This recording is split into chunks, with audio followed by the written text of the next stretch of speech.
Hey guys, how are you all. मेरा नाम है रमनदीप सिंह। स्वागत है आपका मेरे चैनल एफएलएम के अंदर। एंड गाइस, आज हम कर रहे हैं सीएमए इंटर लॉ के सुपर 50 एमसीक्यूज। ये मैं आप लोगों को प्रैक्टिस करवा रहा हूं आज सीएमए इंटर लॉ के सुपर 50 एमसीक्यूज। ये मैंने एक पीडीएफ रेडी करी है आप लोगों के लिए। आप लोगों को जैसा पता है कि सीएमए इंटर का लॉ 4 पार्ट में डिवाइड है: company law, commercial law, industrial law और एथिक्स। कंपनी लॉ आप लोगों का 40 मार्क्स का आता है, कमर्शियल लॉ आप लोगों का 30 मार्क्स का आता है, इंडस्ट्रियल लॉ आपका 15 मार्क्स का आता है एंड एथिक्स भी आपकी 15 मार्क्स की आती है। टोटल मिलाकर 100 नंबर का आपका पेपर बैठता है। अगर आपने पूरा पेपर तैयार कर रखा है और आप रिवीजन वाली स्टेज पे हो तो आप इस एमसीक्यूज को आराम से देखो, आपको प्रॉपर समझ आएगा, प्रॉपर मजा आएगा। समझ क्या आएगा? मजा आएगा। You will love it. और अगर किसी बच्चे ने अभी तक पढ़ाई ढंग से नहीं की है, उसका बेस ही वीक है, तो भी कोई दिक्कत वाली बात नहीं है। आप लोग क्या करो, हमने YouTube पे सीएमए इंटर लॉ के मैराथन्स डाले हुए हैं जो कि इस जून 25 और दिसंबर 25 अटेम्प्ट के लिए रेलेवेंट है। नेक्स्ट लेवल मैराथन है, यू विल लव इट, मजा आ जाएगा। और ये मेरा प्रॉमिस है कि जिन टीचरों से आपने रेगुलर लेक्चर की क्लास ली है उनसे फार बेटर आपको हमारे मैराथन लगेंगे, उनके रेगुलर लेक्चर से। ये भी मेरा प्रॉमिस है। तो अगर किसी बच्चे को लॉ आता है प्रॉपरली अच्छे से और वो रिवीजन वाली स्टेज पे है तो वो इस वीडियो को पूरा आराम से देखे, मजे में समझ आएगा, पूरा समझ आएगा। अगर किसी बच्चे को लॉ नहीं आता, कच्चा पक्का आता है, तो मेरा सजेशन ये है कि पहले मेरा मैराथन देख लो, उसके बाद इसको देख लेना, आपको प्रॉपर समझ आएगा। और इस मैराथन के अंदर ये जो मैंने सुपर 50 इस वीडियो के अंदर जो मैंने सुपर 50 एमसीक्यूज कवर करे हैं, मैं कहीं से भी ये नहीं कह रहा कि आपके एमसीक्यू इसी में से बनेंगे, ऐसा नहीं है। देखो, पेपर में एमसीक्यू कहीं से ही बन जाता है, आपको कंसेप्ट स्ट्रांग होना चाहिए, एमसीक्यू अपने आप सॉल्व हो जाएगा। एमसीक्यू तो जितने कर लो उतने कम ही होते हैं, लेकिन स्टिल कुछ अच्छे अच्छे टॉपिक्स से निकालकर मैंने एमसीक्यू बनाए हैं। तो हो सकता है इसमें से कुछ एमसीक्यू पेपर में आ जाए, हो सकता है बहुत ज्यादा आ जाए, हो सकता है बहुत कम आए, हो सकता है आए ना, कुछ भी हो सकता है। लेकिन अल्टीमेटली हमारा मेन फोकस है कि जब हम ये 50 एमसीक्यूज खत्म करेंगे तो एक तो हमारे कॉन्सेप्ट्स इंप्रूव होंगे, प्लस हमारी नॉलेज बढ़ेगी, प्लस हमारे को एमसीक्यू अटेम्प्ट करने का तरीका आ जाएगा। उसके बाद पेपर में वो अल्टीमेटली पूछेगा तो बुक से ही एमसीक्यू, जब तुम कंसेप्ट पूरा करके जाओगे, कोर्स पूरा करके जाओगे, तो एमसीक्यू अपने आप सॉल्व हो जाएंगे। ये जो 50 एमसीक्यूज मैंने बनाए हैं, ये 50 एमसीक्यूज आपके जो कंपनी लॉ वाला पोर्शन है 40 नंबर का, उसके ऊपर बेस्ड है। बाकी मैंने आपको बता ही दिया कि आपको ये एमसीक्यूज कब करने हैं। अगर आपने पूरा लॉ पढ़ रखा है, रिवीजन वाली स्टेज पे हो, तो इसको देखो, आराम से मजे लो। और वैसे भी अब तक मैं मान के चल रहा हूं कि अभी 10 जून 11 जून से आपके पेपर ही हैं, तो अब तक तो आप रिवीजन वाली स्टेज पे आ ही गए होगे, तो आप इसको मजे से देखो। लेकिन अगर आपका लॉ भी नहीं हुआ है कंप्लीट या आपको लॉ कच्चा पक्का आता है, तो पहले मेरा मैराथन देखो, नेक्स्ट लेवल मैराथन है, मजा आ जाएगा, जून अटेम्प्ट के लिए रेलेवेंट। और आपका आग लगा दोगे आप उस मैराथन को पढ़ के, आपको समझ आ जाएगा कि यार क्या चीज बनाई है, और आपका कॉन्सेप्ट और नॉलेज का लेवल इतना बूस्ट पे होगा ना, पूछो मत। तो वो मैराथन का लिंक मैं इस वीडियो के डिस्क्रिप्शन में डाल रहा हूं, उसको देख लेना। प्लस अगर कोई बच्चा ग्रुप 2 दे रहा है तो ऑडिट का मैराथन भी हमने यूट्यूब पे डाल रखा है, उसका लिंक भी मैं इस वीडियो के डिस्क्रिप्शन में डाल रहा हूं, उसको भी देख लेना। प्लस साथ में कॉस्ट अकाउंटिंग का मैराथन जो कि ग्रुप 1 में है, उसका भी हमने यूट्यूब पे डाल रखा है, उसका लिंक भी मैं इस वीडियो के डिस्क्रिप्शन में डाल दूंगा, उसको भी देख लेना। ठीक है। बाकी आपको ये जो सीएमए इंटर लॉ के जो सुपर 50 एमसीक्यूज हैं, अगर आपको इनकी पीडीएफ चाहिए तो मैं फ्री ऑफ कॉस्ट दे दूंगा, इसका कोई चार्ज नहीं है। बस आपको व्हाट्सएप पे मेरे को 3 चीजें लिखकर भेजनी है: आपका नेम, XYZ जो भी है, आपका लेवल में आप लिखोगे सीएमए इंटर, एंड आपका पर्पस में आप लिखोगे सुपर 50 एमसीक्यूज।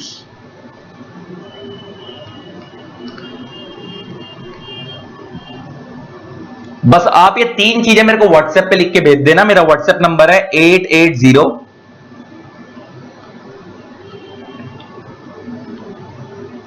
मेरा व्हाट्सएप नंबर है 8802233513। यही नंबर नीचे स्क्रीन पे फ्लैश भी हो रहा है, आपको दिख जाएगा 8802233513। इस नंबर पे 3 चीजें लिख के भेज देना: आपका नाम, आपका लेवल और आपका पर्पस में सुपर 50 एमसीक्यूज। तो मैं आपको ये एमसीक्यूज वाली PDF free of cost share कर दूंगा, इसका कोई चार्ज नहीं है। मेरे को व्हाट्सएप पे कॉल मत करना, इस नंबर पे सिर्फ मैसेज करना, कॉल मत करना, मैं आपको सिर्फ मैसेज करना, मैं आपको पीडीएफ शेयर कर दूंगा। ठीक है जी। चलो स्टार्ट करते हैं एमसीक्यूज को 1 बाय 1 और देखते हैं क्या चीज है।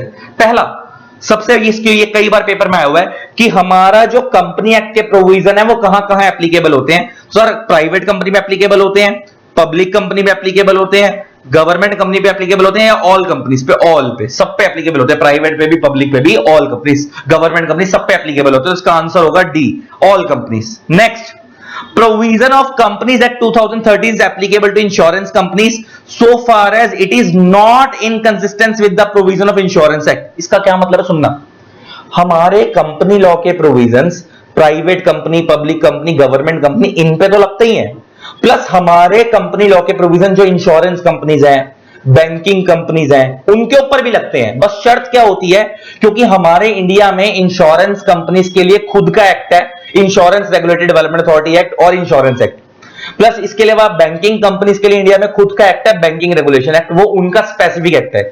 और आपको पता है कि लॉ का एक जनरल कंसेप्ट होता है कि अगर स्पेसिफिक लॉ और जनरल लॉ में कंफ्लिक्ट होगा तो स्पेसिफिक लॉ प्रिवेल करेगा।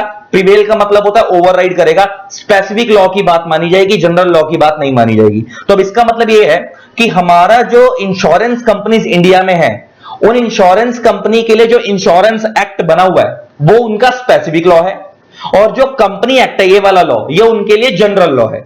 तो अगर इंश्योरेंस एक्ट में और कंपनी लॉ में कोई भी कंफ्लिक्ट होगा तो इंश्योरेंस एक्ट की बात मानी जाएगी, कंपनी एक्ट की बात नहीं मानी जाएगी। तो मेरे कहने की सेंस ये है कि जो इंश्योरेंस कंपनीज हैं, बैंकिंग कंपनीज हैं, हमारा कंपनी लॉ क्या उनके ऊपर लगता है? सर उनके ऊपर भी लगता है। तो उनके ऊपर उनका वाला लॉ भी लगता है, इंश्योरेंस एक्ट और बैंक कंपनी लॉ भी लगेगा। लेकिन अगर कल को फ्यूचर में कोई दिक्कत होगी इन दोनों लॉ में तो उनके वाले लॉ की बात मानी जाएगी, कंपनी लॉ की बात नहीं मानी जाएगी। तो यही लिखा हुआ है, क्या provision of company act is applicable to insurance companies so far as it is not inconsistent means not contradictory, contradiction नहीं होनी चाहिए with the provisions of insurance act 1938 IRDA। IRDA का मतलब है insurance regulatory development authority act 1999। तो yes, provision of company act insurance company पे लगता है, बस उनके वाले एक्ट से इनकंसिस्टेंसी नहीं होनी चाहिए। नेक्स्ट, क्या हमारे provision of company act banking company पे भी लगते हैं? यस, बैंकिंग पे भी लगते हैं, बस उनके एक्ट से इनकंसिस्टेंसी नहीं होनी चाहिए। क्या हमारे कंपनी एक्ट के प्रोविजन इलेक्ट्रिसिटी कंपनीज पे भी लगते हैं? यस लगते हैं, बस उनके वाले एक्ट से, इलेक्ट्रिसिटी एक्ट से इनकंसिस्टेंसी नहीं होनी चाहिए। तो इसका आंसर होगा D, all of the above. इसका आंसर भी डी होगा। तो इसका आंसर भी क्या होगा? डी। तो पहले का आंसर भी डी है, सेकंड का आंसर भी डी है कि हमारा कंपनी लॉ उस वाले में भी ऑल कंपनीज पे लगता है और यहां पे भी वो ऑल ऑफ द अबव सब पे लगेगा, इन पे भी लगता है। Next, the shares of the company are transferable in the manner provided in the company। पहला, share certificate, MOA, AOA, prospectus. आपको पता होगा जब भी कोई शेयर होल्डर अपने शेयर्स किसी और को ट्रांसफर करता है तो उसको कंपनी लॉ के एओए के अकॉर्डिंग जो भी गाइडेंस दी हुई है उसके अकॉर्डिंग ट्रांसफर करने होते हैं। हमारे कंपनी लॉ में दो चीजें होती हैं, एक होता है एमओए, एक होता है एओए। एमओए का मतलब मेमोरेंडम ऑफ एसोसिएशन, एओए का मतलब article of association. Memorandum of association company के एक्सटर्नल रूल्स होते हैं और आर्टिकल्स ऑफ एसोसिएशन कंपनी के इंटरनल रूल्स होते हैं। कंपनी का नाम क्या होगा, कंपनी का काम क्या होगा, यह सब लिखा होता है एमओए में। कंपनी चलेगी कैसे, यह सब लिखा होता है एओए में। तो वो ये पूछ रहे हैं कि जब कोई बंदा अपने शेयर्स कंपनी के ट्रांसफर करेगा किसी और को तो उसको किस चीज का ध्यान रखना है? तो उसको कंपनी के एओए का ध्यान रखना है, एओए के अकॉर्डिंग ही ट्रांसफर करेगा वो, आर्टिकल्स ऑफ एसोसिएशन के अकॉर्डिंग। तो इसका आंसर होगा B. Next, company is not citizen but it has nationality, residential status, domicile. इसका आंसर होगा D, all of the above. आपको एक बात पता होगी, इसका आंसर होगा डी। हम देखो, हम लोग जो है ना, हमारे इंडिया में सिटीजन जो बनता है वो कौन होता है? सिटीजन का मतलब होता है नेचुरल पर्सन जो इंडिया में पैदा हुआ है। इंडिया में सिटीजन बनने के दो तरीके होते हैं, या तो आप इंडिया में पैदा हो जाओ जैसे आप और हम लोग, जिनके पास इंडिया का आधार कार्ड है, पैन कार्ड है, सब कुछ इंडिया का बना हुआ है। एक तो हम है सिटीजन, और दूसरे वो लोग हैं जो लीगल प्रोसेस से सिटीजन बने हैं इंडिया में, लेकिन वो इंडिया के सिटीजन थे नहीं, मतलब वो इंडिया में पैदा नहीं हुए। जिसका बेस्ट एग्जांपल है सोनिया गांधी। तो सोनिया गांधी जो राहुल गांधी की सिस्टर है, वो सिस्टर है, मदर है सोनिया गांधी, इंदिरा गांधी मदर थी आई थिंक, सिस्टर है, नहीं प्रियंका गांधी सिस्टर है, जो भी है यार, इनकी पूरी फैमिली के बारे में मेरे को इतना आइडिया नहीं है। तो अल्टीमेटली मेरे कहने की सेंस है, जो सोनिया गांधी आप लोगों को पता होगा, तो सोनिया गांधी यहां की सिटीजन नहीं है, वो आउटसाइड इंडिया की सिटीजन है।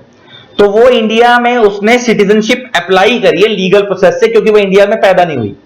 तो इसका मतलब इंडिया में सिटीजन दो तरीके से बन सकते हैं, या तो आप इंडिया में पैदा हो गए जैसे हम लोग हैं, या आप इंडिया में सिटीजनशिप अप्लाई कर लो। अब आप इंडिया में सिटीजन बनते हो तो इसका मतलब सिटीजनशिप खाली नेचुरल पर्सन को मिलती है, आर्टिफिशियल पर्सन को नहीं मिलती।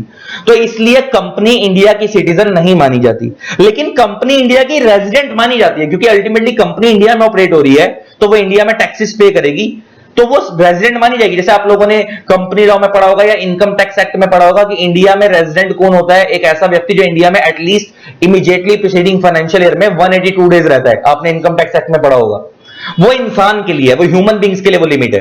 अगर कोई कंपनी है, वो तो बनी ही इंडिया में है, तो वो रेजिडेंट इंडिया की है, वो टैक्स पे करेगी, लेकिन वो इंडिया की सिटीजन नहीं मानी जाएगी, क्योंकि सिटीजन खाली नेचुरल पर्सन को मानते हैं, आर्टिफिशियल पर्सन को नहीं मानते। तो यही कह रहा है, company is not citizen. Yes, वो सिटीजन तो नहीं है, मगर उसकी नेशनैलिटी है, वो इंडिया की नेशनैलिटी में आएगी, वो रेजिडेंशियल स्टेटस होगा, उसके ऊपर टैक्स पे करना पड़ेगा, उसकी डोमिसाइल है, परमानेंट एड्रेस है। तो yes, all of the above. तो इसका आंसर होगा all of the above. Next, company which is created by special act of parliament. अच्छा, आपको पता होगा हमारे इंडिया में ना दो तरीके की कंपनीज होती हैं, एक वो जो कंपनी एक्ट में बनी है और एक वो जो खुद के एक्ट से बनी है। हमारे इंडिया में दो तरीके की कंपनीज होती हैं,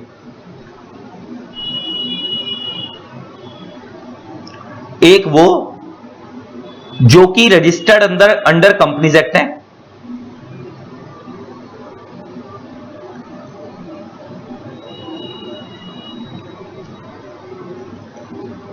और एक वो जो कि रजिस्टर्ड अंडर स्पेशल एक्ट है, जो कि खुद के एक्ट से बनी है।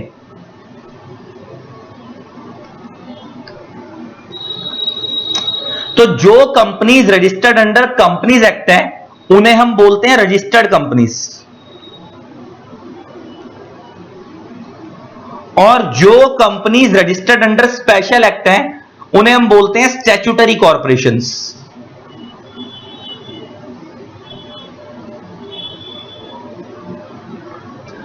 इसके एग्जाम्पल में अगर आप लिखना चाहो तो रिलायंस,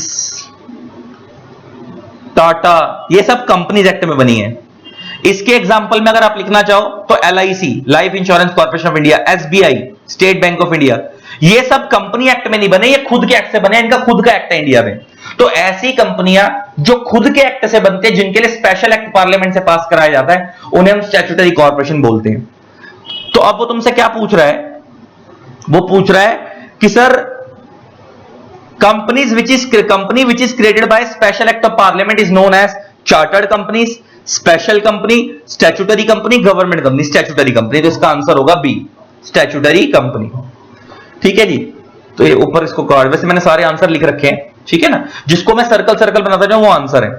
ठीक है, तो उसका डी, इसका भी डी, वो टिक टिक में जगह जगह मार रहा हूं, लेकिन अब मैं सिर्फ सर्कल, ताकि कंफ्यूजन न रहे बाद में, जिस पे सर्कल बनाऊंगा वो आंसर है।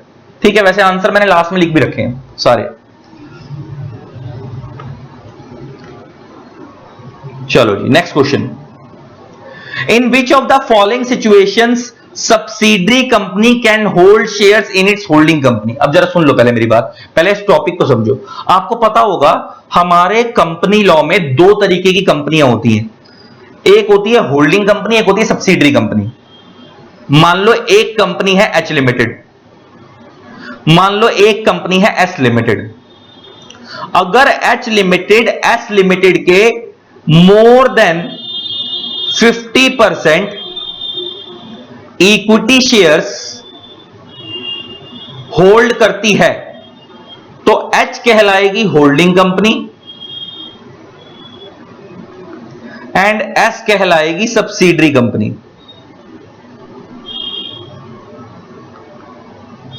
मान लो एग्जांपल लेके बात करते हैं, एस लिमिटेड के अंदर 10,000 इक्विटी शेयर्स हैं।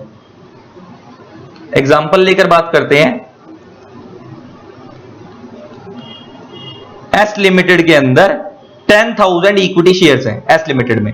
तो अगर एच लिमिटेड एस लिमिटेड के 5,001 और मोर इक्विटी शेयर्स खरीद लेती है तो एच कहलाएगी होल्डिंग कंपनी और एस कहलाएगी सब्सिडरी कंपनी। इसका मतलब यह हो गया कि होल्डिंग सब्सिडरी के अंदर होल्डिंग कंपनी सब्सिडरी को कंट्रोल करती है। कंट्रोल करती है का क्या मतलब है, क्योंकि भाई 50% से ज्यादा शेयर्स सब्सिडरी कंपनी के होल्डिंग के पास है, तो इस कंपनी की जो भी डिसीजन मेकिंग होगी उसमें एच की ज्यादा सुनी जाएगी, क्योंकि पैसा किसका लगा हुआ है, एच का 50% ज्यादा पैसा लगा हुआ है।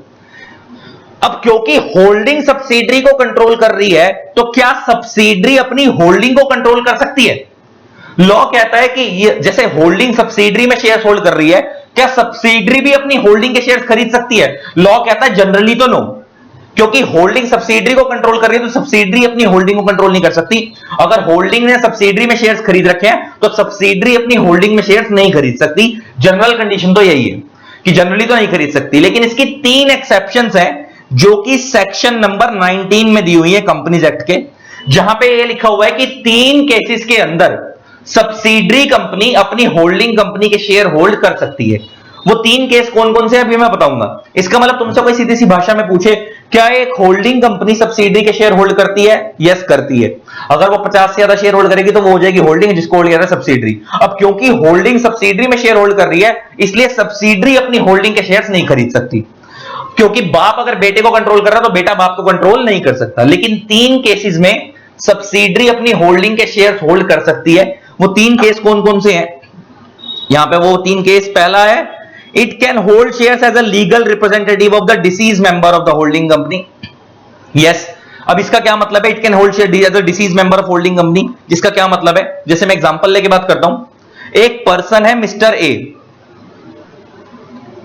एक पर्सन है मिस्टर ए, उसके पास ना एच लिमिटेड के 1000 शेयर्स हैं। किसके हैं? एच लिमिटेड के, इस कंपनी के 1000 शेयर्स हैं। मान लो इस ए ने ना अपने इन शेयर्स का लीगल रिप्रेजेंटेटिव एस को बनाया हुआ है। लीगल रिप्रेजेंटेटिव किसको बनाया हुआ है? एस को। लीगल रिप्रेजेंटेटिव का मतलब यह है कि कल को अगर ए मर गया तो वो जो 1000 शेयर सारे के सारे हैं वो किसके कंट्रोल में चले जाएंगे? एस के। और मान लो ए की डेथ हो गई, अब ए की डेथ हो गई तो वो 1000 शेयर्स किसके पास आ गए? सब्सिडरी के पास आ गए। इसका मतलब अगर देखा जाए तो यहां पे सब्सिडरी कंपनी ने डायरेक्टली होल्डिंग कंपनी के अंदर शेयर होल्ड नहीं करे, subsidiary company by chance subsidiary company अपनी होल्डिंग के शेयर होल्डर बन गई। वो कैसे बन गई? क्योंकि होल्डिंग कंपनी के किसी शेयर होल्डर ने उस एच के शेयर खरीद रखे थे और उसने अपना लीगल रिप्रेजेंटेटिव किसको बनाया हुआ था? एस को। अब ये मर गया, ए मर गया, तो उसके वो सारे शेयर जो लीगल ए के पास थे एच लिमिटेड के, वो सारे किसके पास आ गए? एस के पास। तो ये वाला केस अलाउड होता है। इस केस में सब्सिडरी अपनी होल्डिंग के शेयर होल्ड कर सकती है। दूसरा आता है it can hold share as a trustee, वाला ट्रस्टी भी शेयर होल्ड कर सकते हैं। तीसरा है it has become shareholder before it became a subsidiary company of holding company. इसका क्या मतलब है कि मान लो एस लिमिटेड ने, जब इनका होल्डिंग सब्सिडरी का रिलेशनशिप नहीं बना था, मान लो एस लिमिटेड ने उस टाइम पे इस कंपनी के एच लिमिटेड के 1000 शेयर्स खरीदे हुए थे पहले से, मगर तब इनका होल्डिंग सब्सिडरी का रिलेशनशिप नहीं था, और बाद में एच ने एस के 50% से ज्यादा इक्विटी शेयर खरीद लिए, तो अब एस एच की सब्सिडरी हो गई। तो अब तो जब होल्डिंग सब्सिडरी बन गई तो अब तो सब्सिडरी अपनी होल्डिंग के शेयर नहीं खरीद सकती, लेकिन यहां तो उसने 1000 शेयर पहले से खरीद रखे हैं, तो लॉ कहता है वो जो पहले से ले रखे हैं आप उनको कंटिन्यू कर सकते हो, वो अपने पास रख सकते हो। तो अगर वो अपने पास रख सकते हो तो इसका मतलब यह है कि ये भी अलाउड है। इसका मतलब ये तीनों ही केसेस अलाउड है। इसका मतलब सब्सिडरी कंपनी जनरली अपनी होल्डिंग कंपनी में शेयर होल्ड नहीं कर सकती, लेकिन इन 3 केसेस में होल्ड कर सकती है। तीनों केसेस सेक्शन 19 में लिखे हुए हैं और ये तीनों इन्होंने यहां पर डाल रखे हैं, तो इसका आंसर होगा D, all of the above. ये इसका आंसर होगा। Next, under section 2 clause 62 of company act, आपको पता है 2 क्लॉज 62 1% कंपनी का है। 1% company means a company which has only 1% as a customer, vendor, regulator, member. इसका आंसर होगा डी, मेंबर। आपको पता होगा हमारी कंपनी में 2 तरीके के लोग होते हैं, एक होते हैं मेंबर। हर एक कंपनी में, हमारे इंडिया में कोई भी कंपनी हो उसमें 2 तरीके के लोग होते हैं, एक होते हैं मेंबर्स, एक होते हैं डायरेक्टर्स। मेंबर्स कौन होते हैं? जिनको हम शेयर होल्डर्स बोलते हैं। ये लोग कौन होते हैं? जो कंपनी को फंड्स देते हैं, जो कंपनी में पैसा लगाते हैं। डायरेक्टर्स कौन होते हैं? जो कंपनी को मैनेज करते हैं, जो कंपनी को मैनेज करते हैं। तो कंपनी में 2 तरीके के लोग होते हैं, एक होता है मेंबर, एक होता है डायरेक्टर। शेयर होल्डर वो है जो कंपनी में पैसा लगा रहे हैं, डायरेक्टर वो है जो कंपनी को मैनेज कर रहे हैं। अब वो तुमसे पूछ रहा है कि सर 1% कंपनी कौन सी कंपनी होती है? सर 1% कंपनी एक ऐसी कंपनी होती है जिसमें एक ही शेयर होल्डर होता है, एक ही मेंबर होता है। तो इसका आंसर होगा डी। तो यहां पे क्योंकि इसने पूछा ना 1% company means a company which has only 1% as a क्या, उसका अंदर 1% क्या होता है? मेंबर होता है। Next question, mister Kamaluddin set up an 1% company, OPC means 1% company, 1% company in Mumbai last year, being the only member of the company. He wants to set up another OPC in Delhi as he is planning to start another business. Can he set up another OPC under the company act? तो सुनो मेरी बात, अगर India में किसी बंदे ने एक ओपीसी बना रखी है और अगर वो एक ओपीसी का मेंबर है तो वो दूसरी ओपीसी का मेंबर नहीं बन सकता, उसको दूसरी ओपीसी बनाना अलाउड नहीं है, दूसरी 1% कंपनी बनाना अलाउड नहीं है। एक बंदा एक टाइम पे एक ही 1% कंपनी बना सकता है। जैसे मान लो अगर मैं हूं, मैंने एक ओपीसी बनाई और मैं उसमें मेंबर हूं, तो मैं उसका शेयर होल्डर बन गया, तो अब मैं किसी दूसरी ओपीसी का मेंबर नहीं बन सकता। हां, अगर मैं किसी नॉर्मल प्राइवेट पब्लिक कंपनी का मेंबर बनना चाहूं तो बन सकता हूं, लेकिन मैं किसी दूसरी ओपीसी का मेंबर नहीं बन सकता। तो इसका मतलब ये हो गया, एक ओपीसी का बंदा दो ओपीसी क्रिएट नहीं कर सकता, खाली एक ही ओपीसी क्रिएट कर सकता है एक टाइम पे। तो इसका answer yes, natural person can set up as many OPC, नहीं ये नहीं हो सकता। Yes, a natural person can set up in the same city as the first OPC, ये भी नहीं हो सकता। No, a natural person can form only one OPC, ये इसका आंसर होगा। एक बंदा एक ही ओपीसी बना सकता है, इसका आंसर होगा सी। एक बंदे को एक ही ओपीसी बनाना अलाउड है, एक से ज्यादा अलाउड नहीं है। Next, maximum number of members in case of public company. अच्छा, अब आपको पता होगा हमारे इंडिया में ना, मैंने तुम्हारे को बताया दो चीजें होती हैं, ये अपने दिमाग में बिठा लो। एक होते हैं कंपनी में दो लोग होते हैं, एक होते हैं मेंबर, एक होते हैं डायरेक्टर। मेंबर वो है जो कंपनी में फंड्स लगा रहे हैं, डायरेक्टर वो है जो कंपनी को मैनेज कर रहे हैं। तो इंडिया में ना मोटा मोटा तीन तरीके की कंपनियां होती हैं। एक होती है प्राइवेट कंपनी,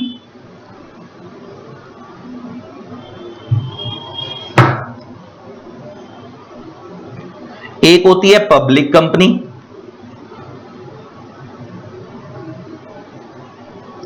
एंड एक होती है 1% कंपनी।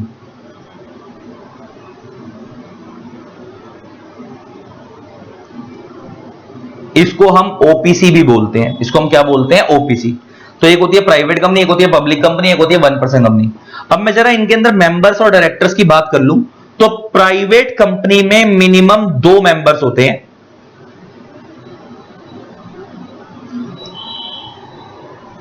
मिनिमम 2 मेंबर होते हैं, एंड मैक्सिमम 200 मेंबर्स होते हैं। प्राइवेट कंपनी में मिनिमम 2 शेयर होल्डर होते हैं, मैक्सिमम 200 होते हैं। फिर बात करें तो प्राइवेट कंपनी में मिनिमम 2 डायरेक्टर होते हैं और मैक्सिमम होते हैं 15 डायरेक्टर। इसका मतलब प्राइवेट कंपनी में मिनिमम 2 शेयर होल्डर होते हैं, मैक्सिमम 200, मिनिमम 2 डायरेक्टर होते हैं, मैक्सिमम 15।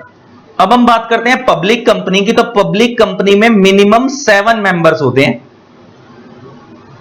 मैक्सिमम अनलिमिटेड होते हैं, कोई लिमिट ही नहीं होती, जितने मर्जी हो सकते हैं।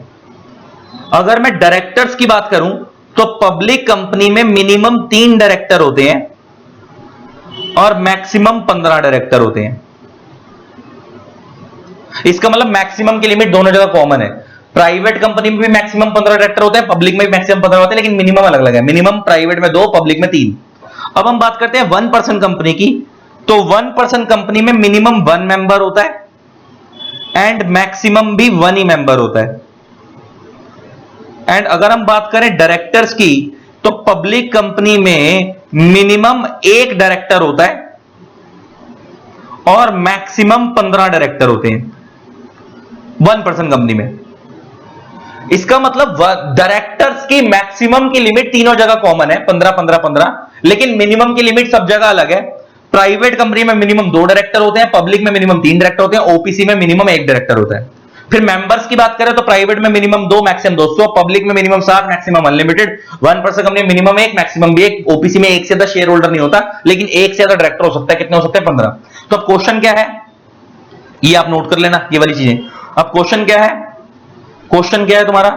क्वेश्चन ये है कि sir maximum number of members in case of public company कितने होते हैं? सर कोई लिमिट ही नहीं होती, पब्लिक पूछ रहा है, अनलिमिटेड। तो इसका आंसर होगा ए 0, सी 50, बी नो लिमिट। इसका आंसर होगा नो लिमिट, कोई लिमिट ही नहीं है, मैक्सिमम जितने मर्जी हो सकते हैं। Next, promoter.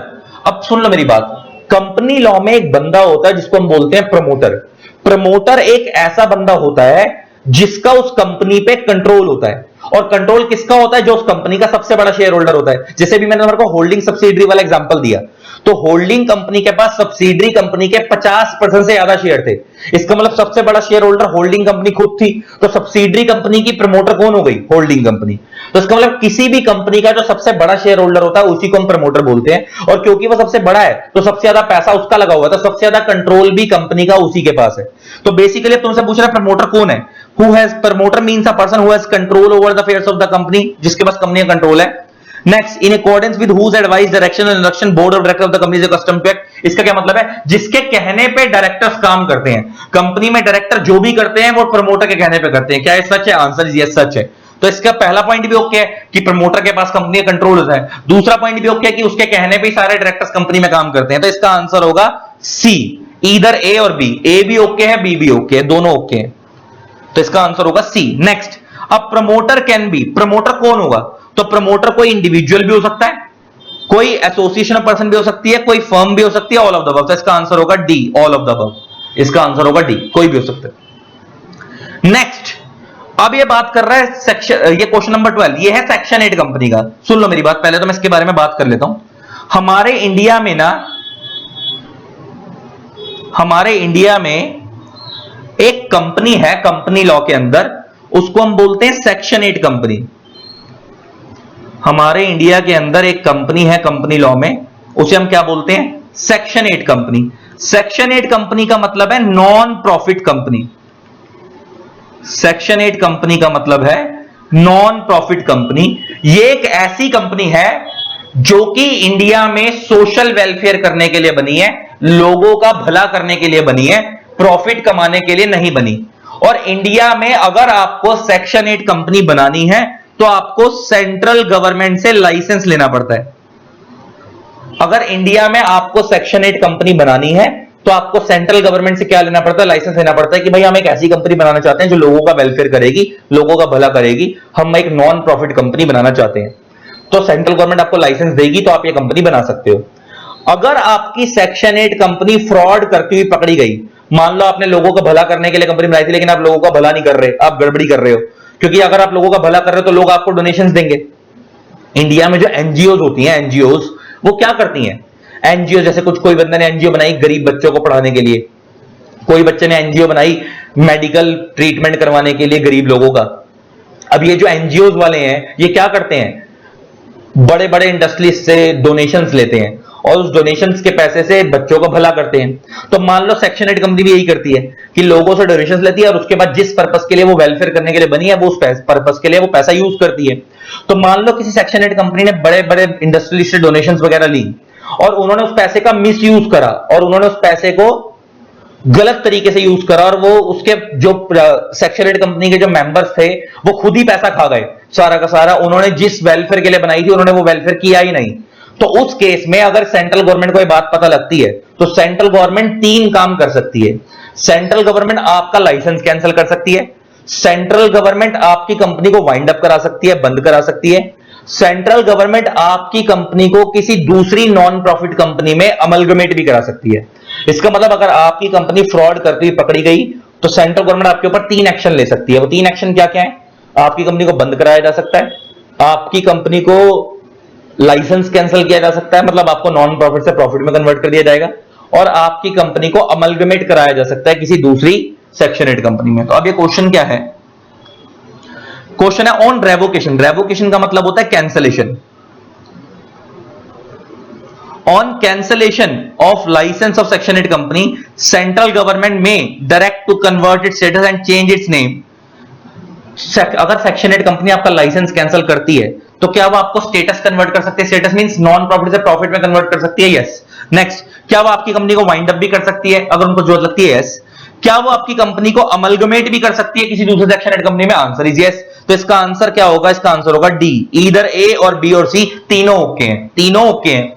तो मैंने अभी तुम्हारा बताया ना कि अगर सेक्शन 8 कंपनी कुछ भी गड़बड़ करेगी तो सेंट्रल गवर्नमेंट का लाइसेंस भी कैंसिल कर सकती है, और लाइसेंस कैंसिल करने के बाद उनको प्रॉफिट मेकिंग में कन्वर्ट कर सकती है, उनको वाइंड अप भी कर सकती है, बंद भी करा सकती है, उन्हें अमलगमेट भी करा सकती है दूसरी सेक्शन 8 कंपनी में। तो यस, इसका आंसर होगा डी।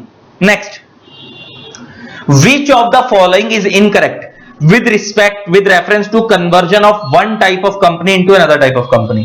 पहला, private company can be converted into one person company. क्या एक normal private company one person company में कन्वर्ट हो सकती है? आंसर इज यस, हो सकती है।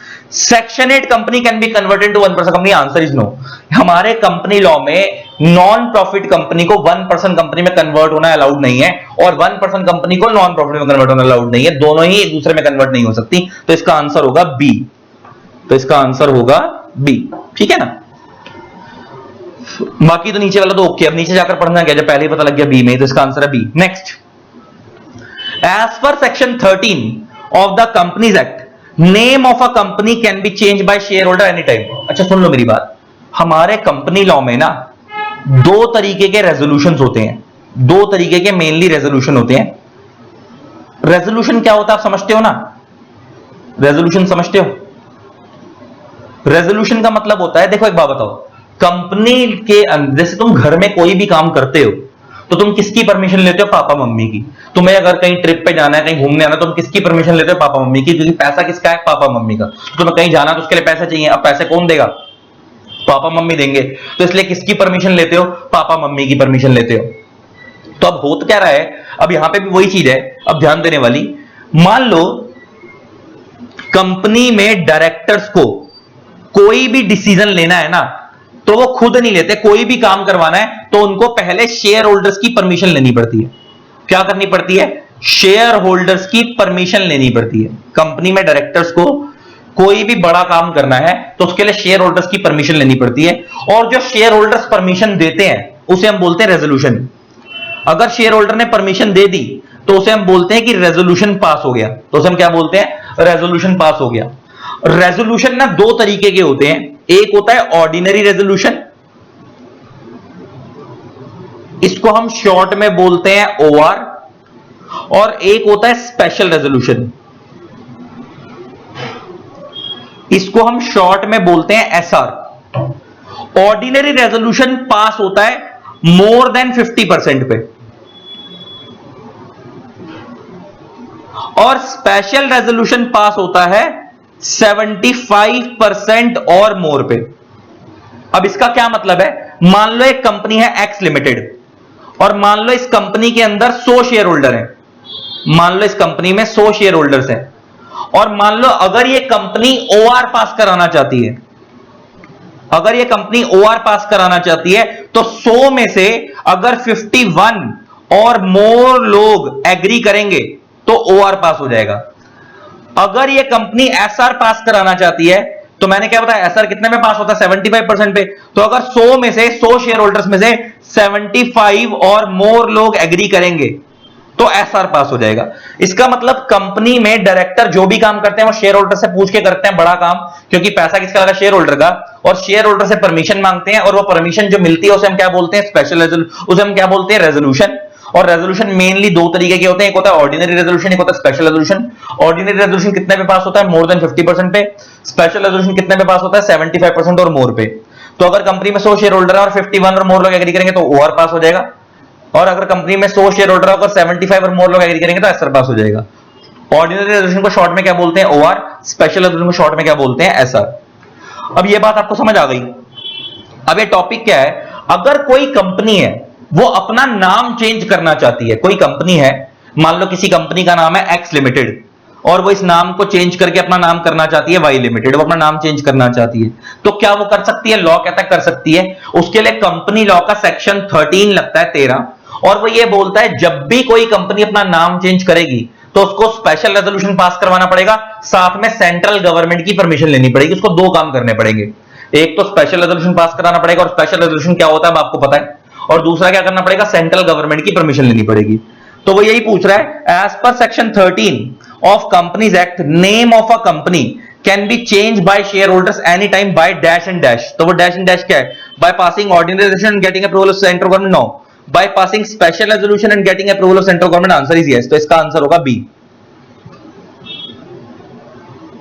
ये इसका आंसर है कि जब भी कोई कंपनी अपना नाम चेंज करेगी तो उसको स्पेशल रेजोल्यूशन पास करवाना पड़ेगा और शेयर होल्डर्स की परमिशन लेनी पड़ेगी। Next, any alteration to AOA shall not be against company act, against public policy, shall not be illegal, all of the above. इसका आंसर होगा ऑल ऑफ द अबव। आपकी company में मैंने अभी बताया था दो चीजें होती हैं, एक होता है एमओए, एक होता है एओए।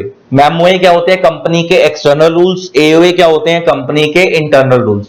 तो जब भी कोई कंपनी अपना एओए ऑल्टर करेगी तो उसको ध्यान रखना पड़ेगा उसके एओए में उसने जो भी प्रोविजंस चेंज करे हैं वो ना तो कंपनी एक्ट के अगेंस्ट जाने चाहिए, ना वो पब्लिक के अगेंस्ट जाने चाहिए, ना वो इलीगल होने चाहिए। तो इसका आंसर होगा all of the above, answer होगा D. Next question 16, as per section 12 of companies act 2013, change of registered office from one place to another place with in the same city, town और village can be made by passing a resolution by board of directors. Notice of such change has to be filed with the ROC within dash of change within the prescribed fees. सुन लो मेरी बात। मान लो आपकी कोई company Delhi में situated है, दिल्ली में चांदनी चौक में situated है, और मान लो वो कंपनी अपना रजिस्टर्ड ऑफिस चांदनी चौक से शिफ्ट करके कनॉट प्लेस जा रही है। मतलब इसका मतलब पहले आपकी कंपनी पहले दिल्ली में चांदनी चौक में ऑपरेट हो रही थी, और मान लो अपना ऑफिस चेंज कर वो कहां शिफ्ट कर रहे हैं?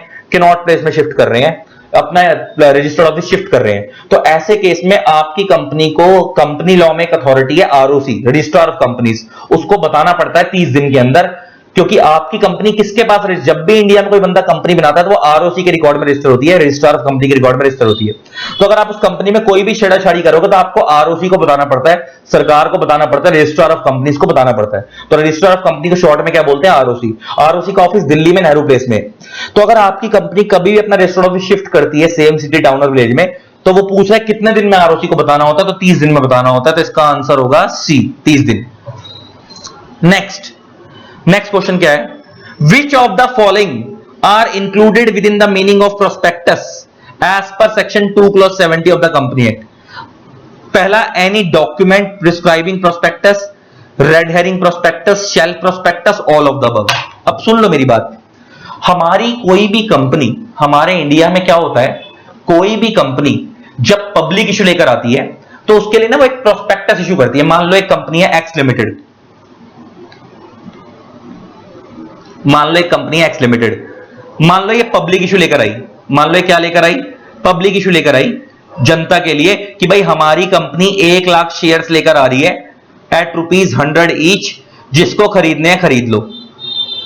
तो ये कंपनी पब्लिक इशू लेकर आई कि हमारी कंपनी 1 लाख शेयर्स लेकर आ रही है एट ₹100 ईच, जिसको खरीदने हैं खरीद लो। तो हमारे इंडिया में कोई भी कंपनी जब पब्लिक इशू लेकर आती है तो उसके लिए प्रोस्पेक्टस इशू करती है। क्या इशू करती है? प्रोस्पेक्टस। प्रोस्पेक्टस क्या होता है? एक इनविटेशन डॉक्यूमेंट होता है, इनविटेशन डॉक्यूमेंट होता है जिसके थ्रू जनता को इनवाइट किया जाता है कि आओ हमारी कंपनी के शेयर्स खरीदो। इस प्रोस्पेक्टस में क्या होता है? कंपनी के शेयर्स कितने आ रहे हैं, कितने प्राइस पे आ रहे हैं, कंपनी के डायरेक्टर की डिटेल्स, कंपनी के प्रमोटर की डिटेल्स, कंपनी के फ्यूचर प्लान्स क्या है, कंपनी की पास्ट में परफॉर्मेंस कैसी रही है, वो सारी चीजें इस प्रोस्पेक्टस में लिखी होती हैं ताकि उसके बेस पे कोई आउटसाइडर डिसीजन ले सके कि उसको इस कंपनी के शेयर्स खरीदने हैं या नहीं खरीदने।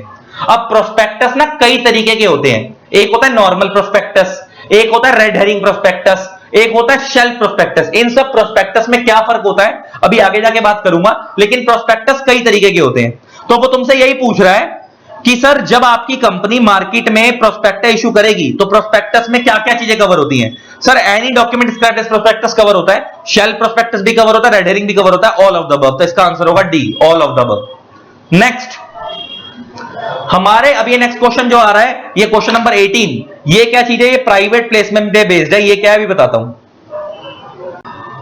अब करते हैं guys question number 18, private placement पे बेस्ड है, लेकिन इसको स्टार्ट करने से पहले मैं एक चीज क्लियर कर दूं। देखो एक चीज क्लियर कर दूं, पहले एक चीज समझा दूं। हमारे ना कंपनी लॉ में एक सेक्शन है, सेक्शन नंबर 23, वो डील करता है methods of issue of securities में, वो डील करता है methods of issue of securities में, और इसका सेक्शन नंबर है कंपनी लॉ के अंदर 23।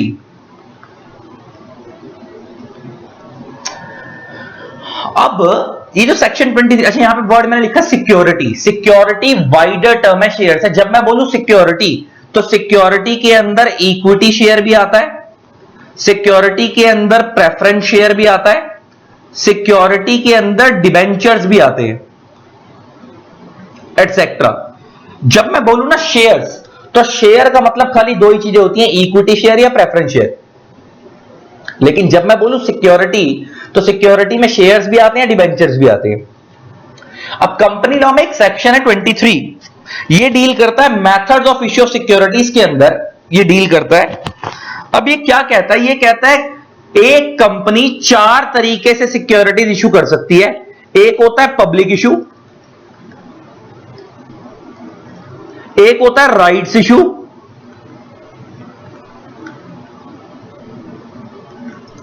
एक होता है बोनस इशू,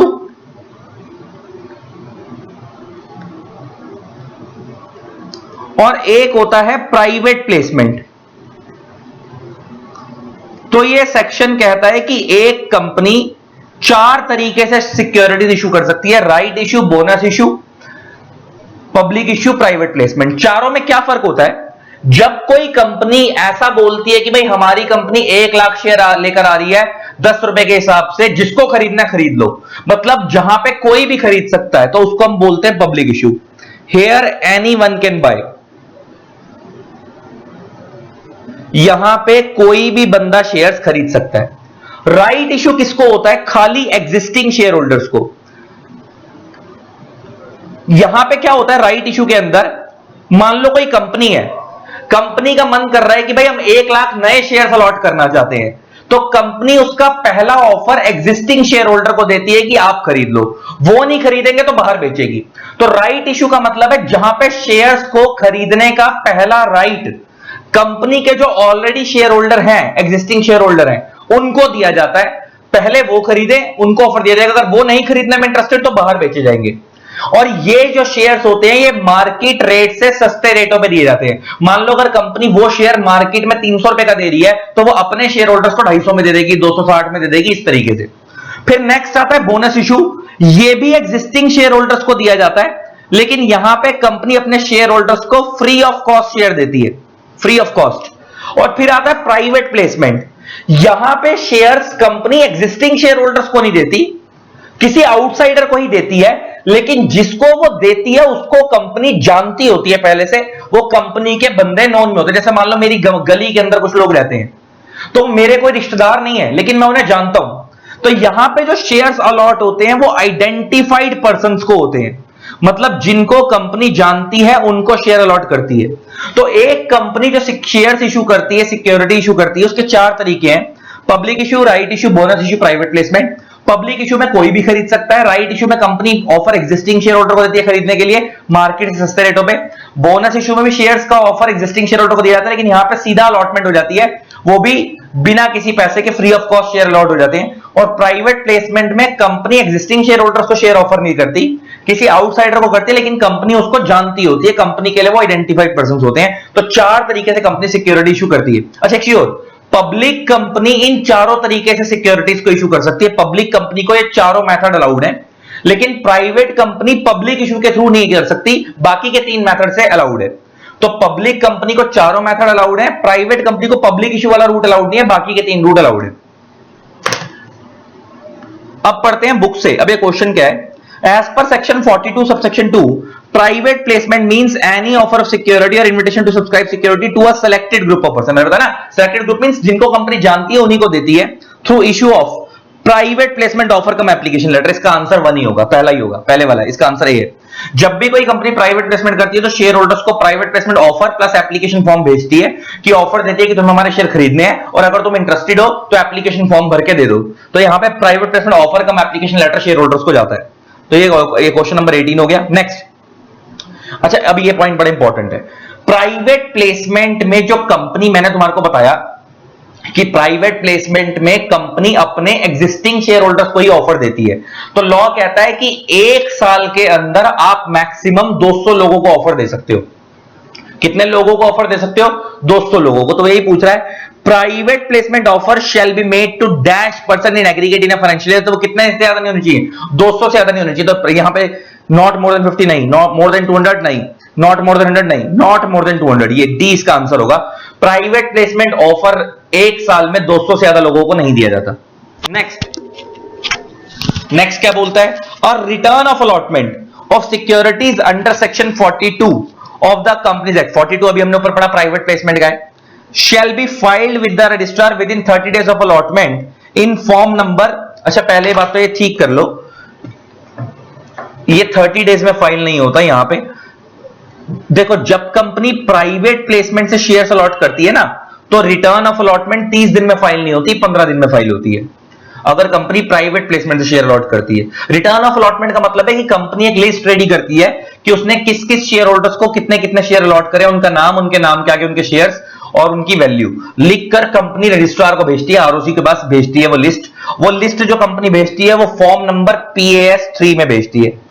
अच्छा PAS 3 रिटर्न ऑफ अलॉटमेंट का फॉर्म है। आपकी कंपनी ने राइट इशू के थ्रू शेयर अलॉट करे, आपकी कंपनी ने बोनस इशू के थ्रू शेयर अलॉट करे, तो वहां पे भी PAS 3 ही जाएगा रिटर्न ऑफ अलॉटमेंट का। लेकिन वहां पे PAS 3 30 दिन में जाता है, 30 डेज में जाता है। लेकिन प्राइवेट प्लेसमेंट के केस में PAS 3 15 दिन में जाता है शेयर अलॉट होने के। बस जाता PAS 3 है सब जगह पे, लेकिन वो 15 दिन में जाता है। नेक्स्ट ये खत्म हो गई। Next question number 21।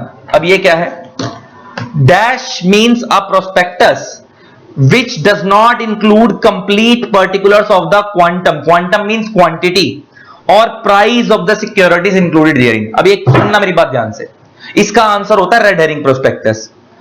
क्या होता है कि मैंने तुम्हारे को बताया था कि प्रोस्पेक्टस कई तरीके के होते हैं। एक होता है फिक्स प्राइस मेथड, जहां पे कंपनी क्या कर रही है, नॉर्मल प्रोस्पेक्टस इशू कर रही है, 1 लाख शेयर्स लेकर आ रही है 10 रुपए के हिसाब से, तो कंपनी ने शेयर्स भी बता दिए और प्राइस भी बता दिया कि भाई हम 1 लाख शेयर लेकर आ रहे हैं 10 रुपए के हिसाब से, जिसको खरीदना खरीद लो। उसको हम बोलते हैं नॉर्मल प्रोस्पेक्टस। एक होता है रेड हेरिंग प्रोस्पेक्टस। उस रेड हेरिंग प्रोस्पेक्टस के अंदर क्या होता है, कंपनी एग्जैक्ट प्राइस नहीं बताती, कंपनी ना एक प्राइस रेंज देती है, प्राइस रेंज देती है कंपनी। एक मान लो कंपनी ने 200 से 240 की रेंज दे दी, तो 200 हो गया मिनिमम प्राइस और 240 हो गया मैक्सिमम प्राइस। अब कंपनी क्या करेगी कि लोगों से बिडिंग लगवाएगी। कंपनी बोलेगी कि भाई हम 1 लाख शेयर्स लेकर आ रहे हैं, लेकिन हमने प्राइस डिसाइड नहीं करा है, प्राइस की हम रेंज दे रहे हैं, आप लोग बिडिंग लगाओ। अब लोग क्या करेंगे, बिडिंग लगाएंगे। कोई बंदा 200 की बिडिंग लगाएगा, कोई 210 की, कोई 220 की, कोई 225 की, कोई 230 की, कोई 240 की, क्योंकि लास्ट 240 है, 240 से ऊपर तो कोई लगा नहीं सकता। कंपनी ने एक रेंज दे दी कि आप 200 से लेकर 240 तक की बिडिंग लगाओ। अब इसके बाद क्या होगा, कंपनी एक कट ऑफ प्राइस निकालेगी। कट ऑफ प्राइस का मतलब होता है एक ऐसा प्राइस निकालेगी जिसपे सबसे ज्यादा बिडिंग आई है। मान लो सबसे ज्यादा बिडिंग 220 के प्राइस पे आई है, तो अब क्या होगा कि जिन जिन लोगों ने 220 रुपए की या इससे ऊपर की बिडिंग लगाई थी उनको शेयर्स अलॉट होंगे, उससे नीचे वालों को अलॉट नहीं होंगे। इसका मतलब एक प्रोस्पेक्टस है, इसको हम बोलते हैं रेड हेरिंग प्रोस्पेक्टस। तो रेड हेरिंग प्रोस्पेक्टस के अंदर कंपनी एग्जैक्ट प्राइस नहीं बताती शेयर्स का। कंपनी क्या करती है, एक रेंज दे देती है और बोलती है कि लोगों को बोलती है कि आप बिडिंग लगाओ। उसके बाद बिडिंग के बेस पे डिसाइड किया जाता है कि कंपनी को शेयर का प्राइस कितना रखना है। तो जिस प्राइस पे सबसे ज्यादा बिडिंग आएगी कंपनी उतना प्राइस निकाल देगी। उस प्राइस को हम बोलेंगे कट ऑफ प्राइस। जैसे मान लो कंपनी ने कट ऑफ प्राइस 220 निकाला, तो अब इसकी इंटरप्रिटेशन ये है कि जिन जिन लोगों ने 220 रुपए की इससे ऊपर की बिडिंग लगाई है उनको अलॉटमेंट होगी, बाकियों को अलॉटमेंट नहीं होगी, बाकियों को अलॉटमेंट नहीं होगी। This is called cut off price. तो वो कह रहा है dash means a prospectus which does not include complete particulars of the quantity और प्राइस। तो एक ऐसा प्रोस्पेक्टस जहां पे प्राइस की कंप्लीट डिटेल्स नहीं है, क्वांटिटी की कंप्लीट डिटेल्स नहीं है, ऐसे प्रोस्पेक्टस को हम रेड हेरिंग प्रोस्पेक्टस बोलते हैं। नेक्स्ट आता है शेल्फ प्रोस्पेक्टस। यहां पे एक वर्ड पूछ रहा है शेल्फ प्रोस्पेक्टस। शेल्फ प्रोस्पेक्टस कितने साल के लिए वैलिड होता है, वो 1 साल के लिए वैलिड होता है। अब एक शेल्फ प्रोस्पेक्टस होता क्या है मैं ये भी समझा देता हूं। शेल्फ प्रोस्पेक्टस क्या होता है, जैसे मान लो आपको लग रहा है, मान लो आपकी कंपनी को लग रहा है कि इस साल में 2 या 3 पब्लिक इशू लेकर आने हैं। नॉर्मली एक कंपनी 1 साल में 1 पब्लिक इशू लेकर आती है। अगर कंपनी 1 साल में 1 से ज्यादा पब्लिक इशू लाने का प्लान कर रही है और कंपनी को पहले से ही पता है कि भाई एक पब्लिक इशू हम अभी जनवरी में ला रहे हैं, दूसरा पब्लिक इशू हम जुलाई में लाएंगे, तीसरा पब्लिक इशू हम दिसंबर में लाएंगे। इसका मतलब मान लो अगर कंपनी पहले से 1 साल में 1 से ज्यादा पब्लिक इशू लाने का प्लान कर रही है, तो अब कंपनी जितनी बार पब्लिक इशू लाएगी अगर उतनी बार प्रोस्पेक्टस इशू करेगी तो खर्चा ज्यादा आएगा। तो उसके लिए कंसेप्ट लाया गया शेल्फ प्रोस्पेक्टस। शेल्फ प्रोस्पेक्टस क्या होता है कि यहां पे 1 साल में आपको जितने पब्लिक इशू लाने हैं आप उसकी डिटेल एक ही प्रोस्पेक्टस में बता दो। तो कंपनी का जो सबसे पहला वाला प्रोस्पेक्टस जनवरी में आया तो कंपनी ने उसी के अंदर जनवरी वाले पब्लिक इशू के प्रोस्पेक्टस की डिटेल भी दे दी, पब्लिक इशू की डिटेल भी दे दी, जो जुलाई में आना था उसकी भी दे दी, और जो दिसंबर में आना था उसकी भी दे दी। एक ही पब्लिक इशू में सारी डिटेल्स दे दी, एक साल में जितने पब्लिक इशू आने हैं। तो इससे क्या होगा कि बार बार कंपनी को दोबारा दोबारा प्रोस्पेक्टस इशू नहीं करने पड़ेंगे। इससे क्या होगा, कंपनी का टाइम भी सेव होगा, कॉस्ट भी सेव होगी। तो ऐसे प्रोस्पेक्टस जिसके अंदर एक साल में जितने भी पब्लिक इशू आने हैं उनकी डिटेल एक ही बार में दे दी जाती है, उसे हम शेल्फ प्रोस्पेक्टस बोलते हैं, और ये एक साल के लिए ही वैलिड होता है। तो इसलिए इसकी वैलिडिटी कितने टाइम की, एक साल की। नेक्स्ट क्वेश्चन आता है, dash means such capital as is authorised by the memorandum of a company to be the maximum amount of share capital of the company. आपको पता होगा, आपने 11 12 में स्कूल में भी पढ़ा होगा, अकाउंट्स में भी पढ़ा होगा, कंपनीज के अंदर बड़ी सारी कैपिटल होती है, authorise capital, issued capital, subscribe capital, called up capital, paid up capital, पढ़ा था ना। तो उसमें से हमने पढ़ा था ऑथराइज कैपिटल वो कैपिटल होती है जो कंपनी के एमओए में लिखवाई जाती है, और वो एक ऐसी कैपिटल होती है जिससे ज्यादा पैसा कंपनी रेज नहीं कर सकती। इसका मतलब अगर कंपनी के एमओए में लिखा है कि कंपनी की ऑथराइज शेयर कैपिटल 10 लाख है, इसका मतलब कंपनी मार्केट में खाली मैक्सिमम 10 लाख रुपए तक के शेयर इशू कर सकती है, इससे ज्यादा के इशू नहीं कर सकती। तो यहां पे क्वेश्चन जो पूछ रहा है, dash mean such capital as is authorised by memorandum of a company to be maximum amount, वो ऐसी कौन सी कैपिटल है जो मेमोरेंडम में लिखी आती है कि जो कि मैक्सिमम अमाउंट होता है कि इससे ज्यादा कंपनी इशू नहीं कर सकती, वो है ऑथराइज्ड कैपिटल। इसका आंसर है ए। नेक्स्ट, अब ये जो क्वेश्चन है ये प्रेफरेंस शेयर्स के ऊपर है। आप लोगों ने अकाउंट्स में पढ़ा होगा कि कंपनी जो प्रेफरेंस शेयर इशू करती है उनको रिडीम करने का मैक्सिमम टाइम कितना होता है, 20 साल। Company irredeemable preference share issue नहीं कर सकती, कंपनी हमेशा रिडीमेबल प्रेफरेंस शेयर इशू करती है, और हर एक कंपनी को 20 साल के अंदर प्रेफरेंस शेयर होल्डर्स का पैसा वापस करना होता है। तो कहता है company can issue preference share redeemable for period not exceeding 20 if authorised bye period not exceeding 10 years. इसका तो आंसर पहले वाला ही है, not exceeding 20 years if authorised bye AOA. इसका मतलब कंपनी को अगर एओए के थ्रू अलाउ कर लगे कि आप प्रेफरेंस शेयर इशू कर लो तो वो इशू कर सकती है, लेकिन उनको कितना टाइम में रिडीम करना पड़ेगा, 20 साल में रिडीम करना पड़ेगा। तो प्रेफरेंस शेयर को रिडीम करने का मैक्सिमम टाइम होता है 20 साल। नेक्स्ट आता है when preference share holders have the voting rights. आपको पता होगा कंपनीज में दो तरीके के शेयर होते हैं, एक होता है इक्विटी शेयर, एक होता है प्रेफरेंस शेयर। इक्विटी शेयर और प्रेफरेंस शेयर में क्या फर्क होता है, आपको ये बात पता है? इक्विटी शेयर्स कंपनी की परमानेंट शेयर कैपिटल होती है, इक्विटी शेयर होल्डर कंपनी का डिविडेंड मिलता है, उसको वोटिंग राइट मिलते हैं वगैरह वगैरह, ये कंपनी का मेन शेयर होल्डर होते हैं।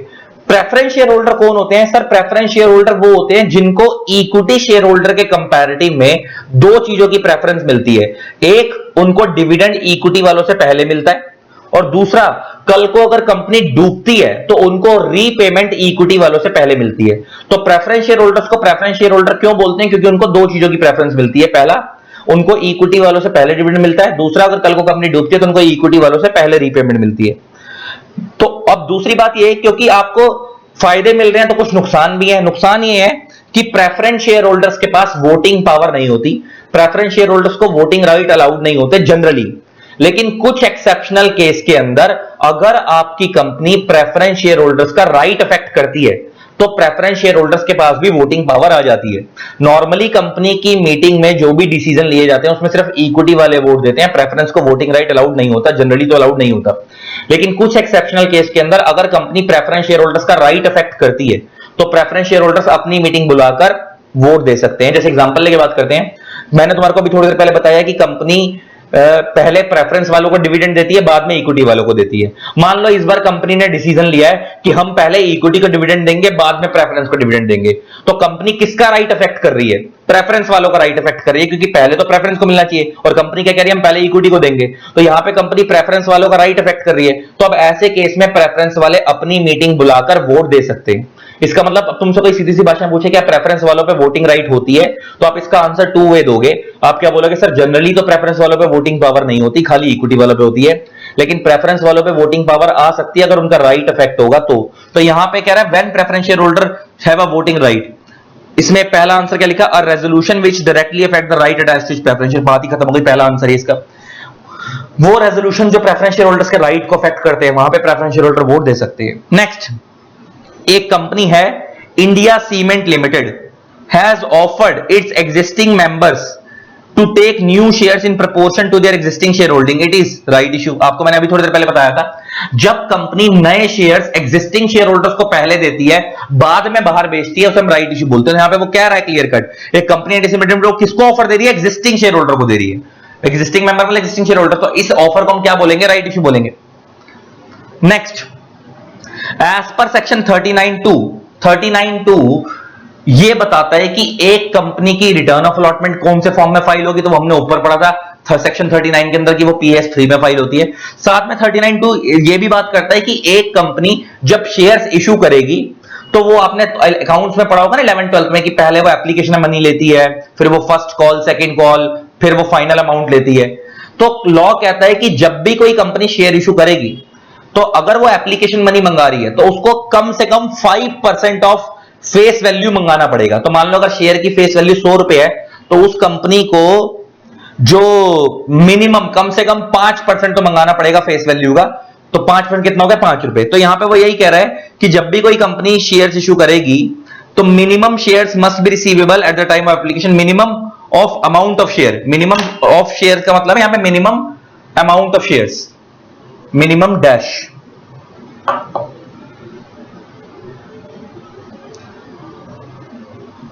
तो मिनिमम उनको कितना पैसा देना पड़ेगा, मिनिमम कितना पैसा उनको लेना चाहिए sir? Minimum 5% of nominal amount. देखो यहां पे आपको कंफ्यूज कर रहा है, 5% of issue price, 25% of issue price, 25% nominal amount. 5% होता है nominal amount. Nominal amount means face value. तो फेस वैल्यू के 5% तक का मिनिमम आपको लेना होता है। नेक्स्ट अब आता है company can reduce it's capital by passing dash and on confirmation by dash. देखो अगर कोई कंपनी अपनी शेयर कैपिटल कम करना चाहती है, मान लो कंपनी की शेयर कैपिटल 10 लाख है और कंपनी उसको बढ़ाना नहीं चाहती, घटाना चाहती है, तो उसको हम बोलते हैं रिडक्शन ऑफ शेयर कैपिटल। क्या बोलते हैं? Reduction of share capital. और उसके लिए कंपनी लॉ में सेक्शन है 66 और सेक्शन 66 ये बोलता है जब भी कोई कंपनी अपनी शेयर कैपिटल रिड्यूस करना चाहती है तो उसको स्पेशल रेजोल्यूशन पास करवाना पड़ेगा और एनसीएलटी की परमिशन लेनी पड़ेगी। एनसीएलटी आप समझते होंगे, एनसीएलटी का मतलब है नेशनल कंपनी लॉ ट्रिब्यूनल। ये कंपनीज का कोर्ट है। जैसे नॉर्मल बंदों की लड़ाई होती है तो वो कोर्ट में केस करते हैं, अगर दो कंपनीज की लड़ाई होती है या कंपनी से रिलेटेड कोई भी डिस्प्यूट होता है तो वो केस एनसीएलटी में जाता है। कहां जाता है? एनसीएलटी में। तो वो कह रहा है company can reduce it's capital by passing dash and on confirmation by dash. तो इसके लिए आंसर होगा ऑर्डिनरी रेजोल्यूशन एनसीएलटी नहीं, special resolution and NCLT. Company अगर अपनी शेयर कैपिटल रिड्यूस करना चाहती है तो उनको स्पेशल रेजोल्यूशन पास कराना पड़ेगा एंड एनसीएलटी की कंफर्मेशन लेनी पड़ेगी। इसका आंसर होगा बी। नेक्स्ट ये क्वेश्चन बायबैक पे बेस्ड है।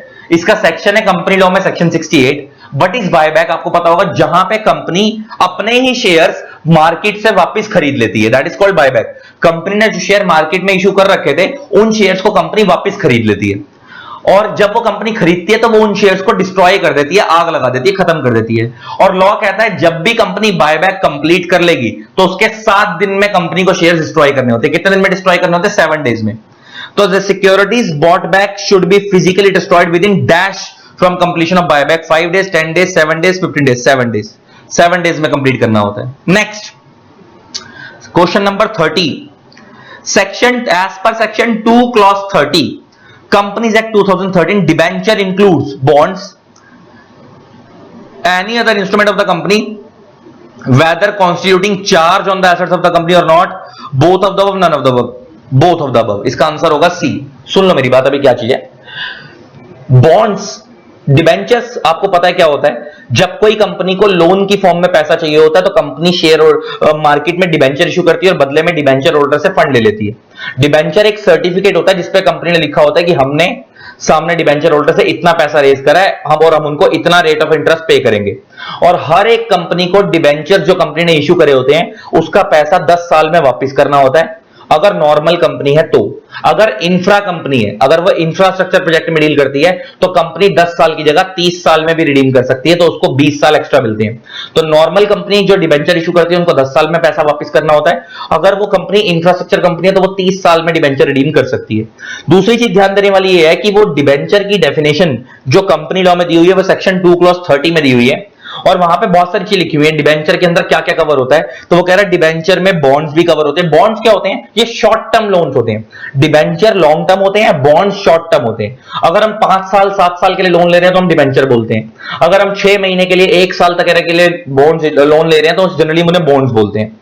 तो बॉन्ड्स किसका पार्ट है? डिबेंचर का ही पार्ट है। Plus any other instrument of the company weather constituting charge on the assets of the company और नॉट। चार्ज का मतलब क्या होता है? Secured loan. चार्ज का मतलब क्या होता है? Secured loan.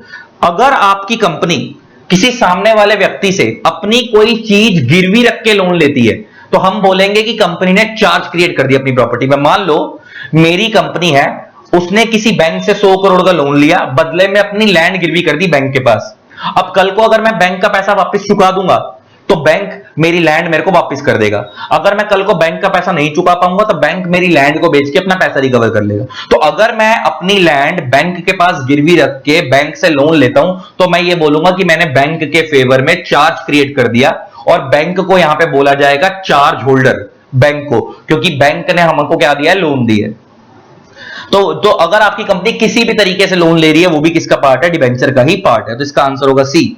Next, which of the following companies can issue secured debenture for a period exceeding 10 years। ये तो अभी तुम्हारे को मैंने बताया था, company setting up for infrastructure projects. इसका आंसर हो गया ए। इसका आंसर हो गया ए।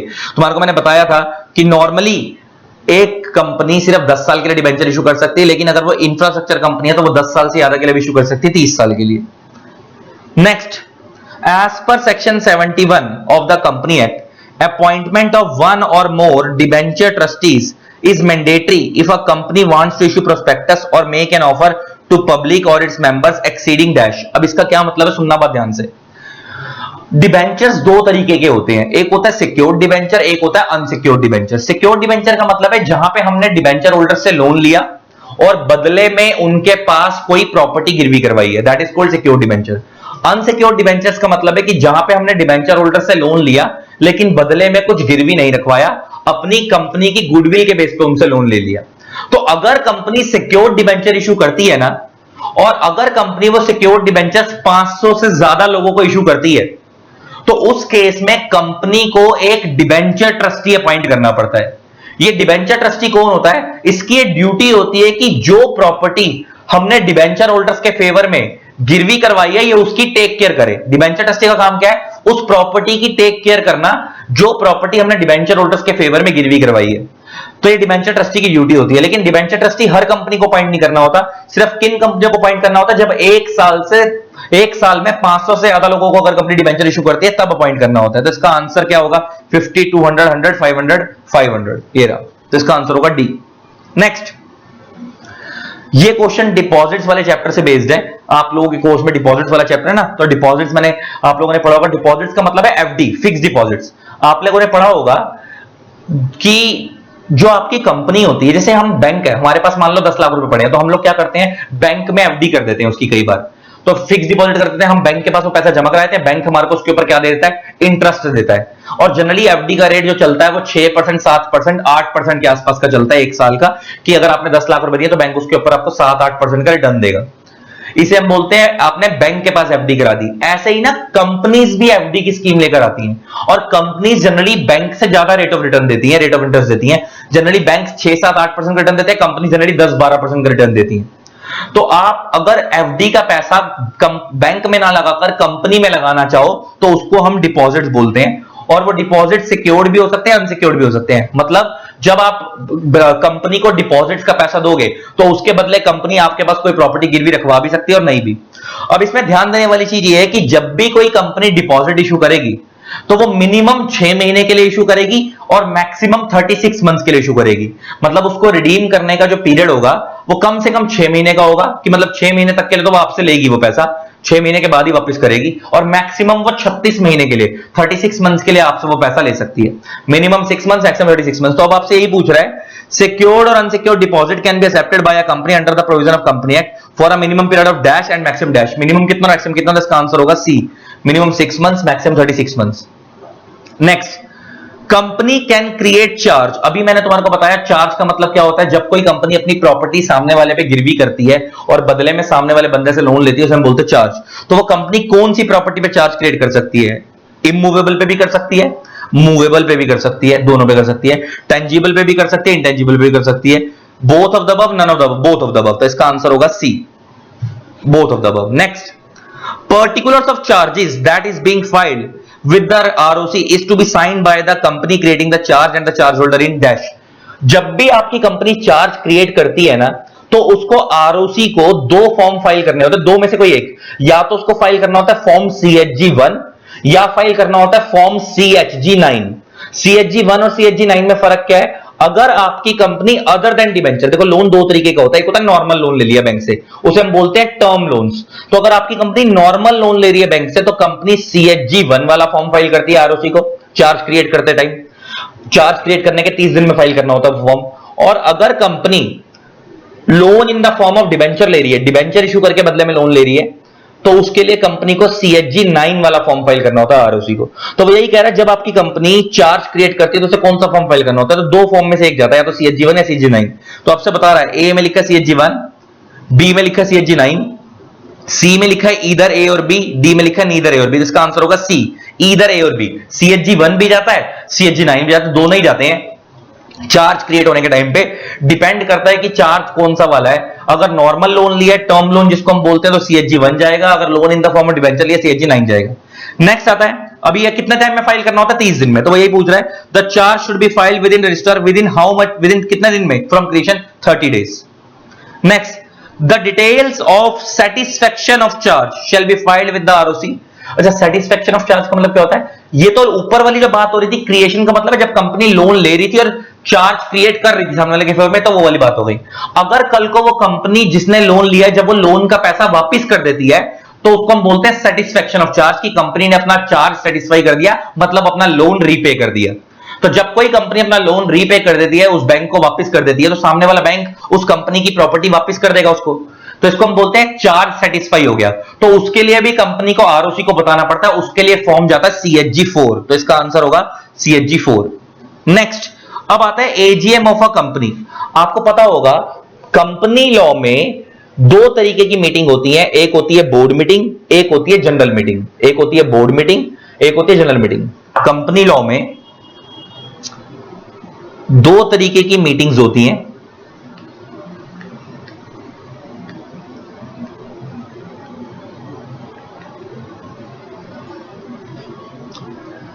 एक होती है बोर्ड मीटिंग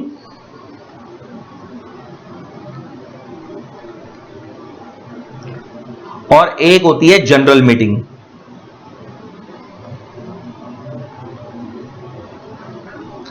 बोर्ड मीटिंग होती है डायरेक्टर्स की, जनरल मीटिंग होती है शेयर होल्डर्स की।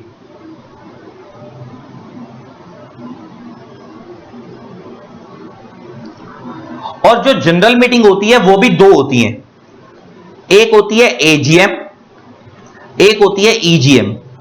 AGM का मतलब होता है एनुअल जनरल मीटिंग, AGM का मतलब क्या होता है? Annual general meeting.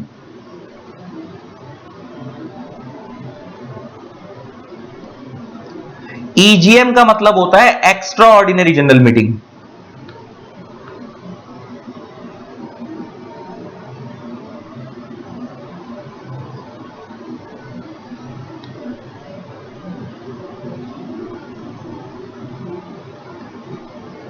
AGM का मतलब होता है एनुअल जनरल मीटिंग, EGM का मतलब होता है extra ordinary general meeting. AGM साल में एक बार होती है, नाम से क्लियर है ना, AGM साल में एक बार होती है। और ये कब होती है? फाइनेंशियल ईयर क्लोज होने के 6 महीने में। कब होती है? फाइनेंशियल ईयर क्लोज होने के 6 मंथ्स में। इसके अलावा पूरे साल में जितनी भी शेयर होल्डर्स की मीटिंग हो रही है वो सब होती है EGM। वो सब क्या होती है? EGM। मतलब इसका मतलब ये हो गया कि मान लो अगर एक साल में कंपनी की 5 जनरल मीटिंग हुई शेयर होल्डर्स की, तो उसमें से AGM एक ही होगी जो फाइनेंशियल क्लोज होने के 6 महीने में होगी। उसके अलावा बाकी सारी जितनी भी है वो सब क्या है? EGM है। वो सब क्या है? EGM। तो अब वो तुमसे क्वेश्चन जो है वो क्या कह रहा है? AGM जो होती है वो कहां करवानी होती है? लॉ कहता है AGM जहां पे कंपनी का रजिस्टर्ड ऑफिस सिचुएटेड है, या तो वहां होगी या उसी सिटी के अंदर सेम सिटी टाउन और विलेज में होगी। मान लो कोई कंपनी का रजिस्टर्ड ऑफिस दिल्ली में सिचुएटेड है, कोई कंपनी का रजिस्टर्ड ऑफिस मान लो दिल्ली में सिचुएटेड है और रजिस्टर्ड ऑफिस बहुत बड़ा है, तो कंपनी अपने रजिस्टर्ड ऑफिस के अंदर ही मीटिंग करवा सकती है AGM। अगर उनके पास रजिस्टर्ड ऑफिस का स्पेस ज्यादा बड़ा नहीं है तो वो उसी सिटी के अंदर आसपास कोई बैंक्वेट हॉल वगैरह भी हायर कर सकती है। तो AGM ऑफ अ कंपनी कहां होगी? या तो रजिस्टर्ड ऑफिस में होगी, या प्लेस विद इन इंडिया होगी, या सेम सिटी टाउन और विलेज में रजिस्टर्ड कंपनी सिचुएटेड होगी। तो इसका आंसर होगा A और C। रजिस्टर्ड ऑफिस पे होगी या फिर सेम सिटी टाउन और विलेज में होगी, एनी अदर प्लेस में नहीं होगी। ऐसा नहीं है कि अगर कंपनी दिल्ली में है तो AGM मुंबई में करा देगी, ऐसा नहीं है, इंडिया में कहीं भी करा देगी। सिर्फ उसी स्टेट के अंदर उसी सिटी में करवानी होती है, या तो रजिस्टर्ड ऑफिस के अंदर कराओ या सेम सिटी टाउन और विलेज में करवाओ। तो इसका आंसर होगा D, बोथ A और C। तो इसका आंसर होगा D, बोथ A और C। रजिस्टर्ड ऑफिस में भी करा सकते हो, सेम सिटी टाउन और विलेज में भी करवा सकते हो। Next, if there is no quorum within dash of requisition EGM, the requisition meeting stands cancelled. अब एक चीज सुन लो मेरी बात, क्या होता है? कोरम क्या होता है? कोरम, सुनना मेरी बात ध्यान से। कोरम का मतलब होता है minimum number of members required to hold a meeting. Quorum का मतलब क्या होता है? Minimum number of members required to hold a meeting. मतलब एक कंपनी में मान लो 100 शेयर होल्डर है, तो ऐसा नहीं है कि 100 के 100 ही मीटिंग में आने चाहिए। एक लॉ मेकर ने एक लिमिट दे रखी है कि अगर मीटिंग में इतने बंदे भी आ जाएंगे ना तो कोरम ओके है, तो उसे हम बोलते हैं कोरम। जैसे लॉ मेकर ने प्राइवेट कंपनी के लिए लिमिट दी है 2 की, तो इसका अगर प्राइवेट कंपनी में 100 शेयर होल्डर भी, हमें फर्क नहीं पड़ता, अगर मीटिंग में 2 भी आ गए तो हम बोलेंगे कोरम वैलिड है क्योंकि 2 शेयर होल्डर आ गए। पब्लिक कंपनी के अंदर ये लिमिट 5 की है कि अगर पब्लिक कंपनी के अंदर 1000 से कम शेयर होल्डर है और 5 मेंबर भी अगर कंपनी के अंदर आ गए मीटिंग में तो कोरम वैलिड है। तो इसका पहले तो मतलब हमें समझ आ गया कोरम क्या होता है। कोरम का मतलब होता है minimum number of member required to call the meeting, required to hold a meeting. और ये कोरम अगर आधे घंटे के अंदर आना चाहिए जनरली, वरना मीटिंग जनरली कैंसिल हो जाती है। तो यहां पे अच्छा 2 तरीके होते हैं इसमें ना, 2 तरीके की मीटिंग होती है। यहां पे वर्ड आ रहा है रिक्विजिशनिस्ट। अब ये ना एक होती है नॉर्मल ईजीएम, एक होती है रिक्विजिशनिस्ट वाली ईजीएम। अब ये रिक्विजिशन वाली ईजीएम और नॉर्मल ईजीएम क्या होती है, मैं एमसीक्यू में तो इतना बताने में टाइम नहीं लगाऊंगा, ये बहुत टाइम टेकिंग टॉपिक है। अभी हम रिवीजन कर रहे हैं तो रिवीजन करते चलेंगे। मैं मान के चल रहा हूं आपको आता होगा, हम लोग ये रिवीजन कर रहे थे। तो अगर नहीं भी पता हो तो मेरी आप जनरल मीटिंग वाली वीडियो यूट्यूब पे मैराथन डाला हुआ है, कंप्लीट होगा, उसमें देखोगे तो समझ आ जाएगा। तो जो रिक्विजिशनिस्ट वाली मीटिंग होती है ना, अगर वो आधे घंटे में कोरम नहीं आया मीटिंग के अंदर तो मीटिंग कैंसिल हो जाती है। तो यहां से आपसे पूछ रहा है कि कोरम कितने टाइम में आना चाहिए, 10 मिनट, 15 मिनट, 30 मिनट, 60 मिनट। तो इसका आंसर है 30 मिनट। नेक्स्ट, अब एक कंसेप्ट है, ये भी जनरल मीटिंग के टॉपिक पे बेस्ड है, ये प्रॉक्सी के ऊपर बेस्ड है। प्रॉक्सी क्या होता है? एक कंसेप्ट होता है प्रॉक्सी। प्रॉक्सी क्या होता है कि जैसे मान लो मैं किसी कंपनी का शेयर होल्डर हूं और मान लो मैं मीटिंग में नहीं जा पा रहा, तो मैं अपने बिहाफ पे कोई दूसरा बंदा भेज सकता हूं जो मेरे बिहाफ पे जाकर मीटिंग में वोट देगा, उसे हम बोलते हैं प्रॉक्सी। जो मेरे बिहाफ पर जाकर मीटिंग में वोट देगा उसे हम बोलते हैं प्रॉक्सी। और उसके लिए मेरे को एक प्रॉक्सी फॉर्म भरना होता है, और वो प्रॉक्सी फॉर्म मेरे को कंपनी में मीटिंग से कम 48 घंटे पहले, कम से कम 48 आवर्स पहले सबमिट करना होता है। तो प्रॉक्सी कौन होता है ये आपको समझ आ गया। जब कोई शेयर होल्डर मीटिंग में खुद नहीं जा पाता तो वो अपनी जगह पे किसी दूसरे शेयर होल्डर को भेजता है, उसे हम बोलते हैं किसी दूसरे बंदे को भेजता है जो उसके बिहाफ पे जाकर वोट देगा, उसे हम बोलते हैं प्रॉक्सी। और ये प्रॉक्सी फॉर्म कितने टाइम में सबमिट करना होता है? सर ये प्रॉक्सी फॉर्म मीटिंग स्टार्ट होने के मीटिंग के एटलीस्ट 48 आवर्स पहले आपको सबमिट करना होता है। तो यही पूछ रहा है, the instrument appointing proxy shall be deposited. Instrument का मतलब डॉक्यूमेंट, एक ऐसा डॉक्यूमेंट जिससे प्रॉक्सी अपॉइंट किया जा रहा है, ये कितने टाइम पहले डिपॉजिट करना होता है? Not less then 24 hours, not less then 48 hours, not more than 48 hours, not more than 24 hours, not less then 48 hours. मतलब कम से कम 48 घंटे पहले आपको सबमिट करना ही है। 48 से कम नहीं, 48 से पहले सबमिट करो, 48 के बीच में सबमिट नहीं कर सकते। ये टॉपिक अब आपके खत्म हो गए, क्वेश्चन नंबर 40 खत्म हो गया। तो गाइस अब हम अपने नेक्स्ट एमसीक्यू पे बढ़ते हैं, एमसीक्यू नंबर 41 पे। कहता है the minimum number of director or directors in a 1 person company, private company and public company can be dash respectively. आपको ये बात पता है कि सर 3 तरह की कंपनी होती है, प्राइवेट, पब्लिक और 1 पर्सन कंपनी। प्राइवेट कंपनी के अंदर मिनिमम 2 डायरेक्टर चाहिए होते हैं, मैक्सिमम 15। पब्लिक कंपनी में मिनिमम 3 डायरेक्टर चाहिए होते हैं, मैक्सिमम 15। 1 पर्सन कंपनी में मिनिमम 1 डायरेक्टर चाहिए होता है, मैक्सिमम 15। अब यहां पे मैक्सिमम की लिमिट तीनों जगह कॉमन है, मिनिमम की अलग अलग है। Minimum director private 1 person company में 1, प्राइवेट में 2, पब्लिक में 3। तो इसका मतलब मिनिमम की लिमिट 3 जगह अलग अलग है। तो इसका आंसर होगा 1 person company, private company, public company. तो 1 पर्सन कंपनी का 1, प्राइवेट के 2, पब्लिक के 3। तो इसका आंसर होगा पहला ही हो गया 1, 2 एंड 3। इसका आंसर होगा 1, 2 एंड 3। अब public company should have minimum, अब बात आ रही है मिनिमम मेंबर और डायरेक्टर कितने होंगे। सो सर ये आप एक चीज आपको मैंने बताई भी थी पहले भी, एक चीज मैंने आपको बताई भी थी, ये ऊपर की तरफ लिखवाई थी, ये रहा। Private company, public company, 1 person company, 3 तरह की कंपनी होती हैं। प्राइवेट कंपनी में मिनिमम 2 मेंबर होते हैं, मैक्सिमम 200 मेंबर होते हैं। पब्लिक कंपनी में मिनिमम 7 मेंबर होते हैं, मैक्सिमम अनलिमिटेड मेंबर होते हैं। 1 पर्सन कंपनी में मिनिमम 1 मेंबर होता है, मैक्सिमम भी 1 ही मेंबर होता है। क्योंकि आपको पता है कंपनी की फंक्शनिंग 2 चीजों में डिवाइड है, मेंबर और डायरेक्टर। मेंबर पैसा लगाते हैं, डायरेक्टर कंपनी को मैनेज करते हैं। तो प्राइवेट कंपनी में minimum member 2, maximum 200, minimum director 2, maximum 15। Public में minimum member 7, maximum unlimited, minimum director 3, maximum 15। 1 person company में मिनिमम 1, मैक्सिमम 1, शेयर होल्डर तो 1 ही होता है, minimum maximum, director minimum 1, maximum 15। अब यहां पे इसने क्वेश्चन किसका पूछा है? क्वेश्चन पूछा है इसने पब्लिक कंपनी का। तो पब्लिक कंपनी में मिनिमम कितने डायरेक्टर कितने मेंबर है? सर पब्लिक कंपनी में मिनिमम 3 डायरेक्टर होते हैं और मिनिमम 7 मेंबर्स होते हैं। तो इसका आंसर क्या होगा? ये सी, 7 members and 3 directors. Minimum 3 director होते हैं और 7 मेंबर्स होते हैं मिनिमम पब्लिक कंपनी में। Next question, western developer limited, a construction company is having its operations scattered all over the world. It wants to appoint more than 15 directors on its board. Choose the correct statement. आपको मैं एक चीज knowledge के लिए बता दूं, अभी हमने पढ़ा कि सर एक कंपनी के अंदर, जैसे हमने पढ़ा प्राइवेट में मिनिमम 2 डायरेक्टर होते हैं, पब्लिक में मिनिमम 3, ओपीसी में 1 और मैक्सिमम तीनों जगह 15 होते हैं, कि हर एक कंपनी में 15 से ज्यादा डायरेक्टर नहीं हो सकते। लेकिन हमारे कंपनी लॉ में एक सेक्शन 149 है, वो ये बोलता है कि अगर आपकी कंपनी 15 से ज्यादा डायरेक्टर अपॉइंट करना चाहती है तो कर सकती है, लेकिन उनको उसके लिए स्पेशल रेजोल्यूशन पास करवाना पड़ेगा शेयर होल्डर से। तो आपकी कंपनी 15 से ज्यादा डायरेक्टर भी अपॉइंट कर सकती है, लेकिन शेयर होल्डर से स्पेशल रेजोल्यूशन पास कराने के बाद। अब ये जो क्वेश्चन है वो आपसे पूछ रहा है कि सर एक कंपनी है वेस्टर्न डेवलपर लिमिटेड, ये एक कंस्ट्रक्शन कंपनी है, इसके वर्ल्ड वाइड ऑपरेशंस है, इनमें ऑलरेडी 15 डायरेक्टर हैं। अब ये 15 से ज्यादा अपॉइंट करना चाहती है, क्या ये कर सकती है? तो नीचे लिखा है द कंपनी नीड्स टू, कह रहा है choose the correct statement. The company needs to pass OR to increase the limit, नहीं ओआर नहीं चाहिए। The company needs to pass special resolution to increase the limit, इसका आंसर बी होगा। ये company को स्पेशल रेजोल्यूशन पास करना पड़ता है लिमिट एक्सीड करने के लिए। तो यस, कोई भी कंपनी 15 से, अगर ये हर एक कंपनी में प्राइवेट और पब्लिक हो या ओपीसी, आपको पता है मैक्सिमम 15 डायरेक्टर अपॉइंट हो सकते हैं। तो अगर कोई कंपनी 15 से ज्यादा डायरेक्टर भी अपॉइंट करना चाहती है कर सकती है, लेकिन उसके लिए उसको क्या करना पड़ेगा? स्पेशल रेजोल्यूशन पास कराना पड़ेगा। तो इसका आंसर होगा B. Next, in addition to a listed company which other company is required to appoint a women director. ऐसे तो मैं नॉलेज के लिए बता दूं, वुमेन डायरेक्टर का कंसेप्ट कंपनी लॉ 2013 में 2013 में फर्स्ट टाइम आया। इससे पहले वुमेन डायरेक्टर कंसेप्ट नहीं हुआ करता था मैंडेटरी। कंपनीज एक्ट 2013 के अंदर वुमेन डायरेक्टर कंसेप्ट मैंडेटरी किया गया, लेकिन वो हर कंपनी के लिए मैंडेटरी नहीं किया गया। वो 2 तरीके की कंपनियों के लिए मैंडेटरी किया गया, एक होती है लिस्टेड कंपनी, एक होती है अनलिस्टेड कंपनी। अगर आपकी कंपनी लिस्टेड है तो आपको वुमेन डायरेक्टर अपॉइंट करनी ही है, बात ही खत्म हो गई।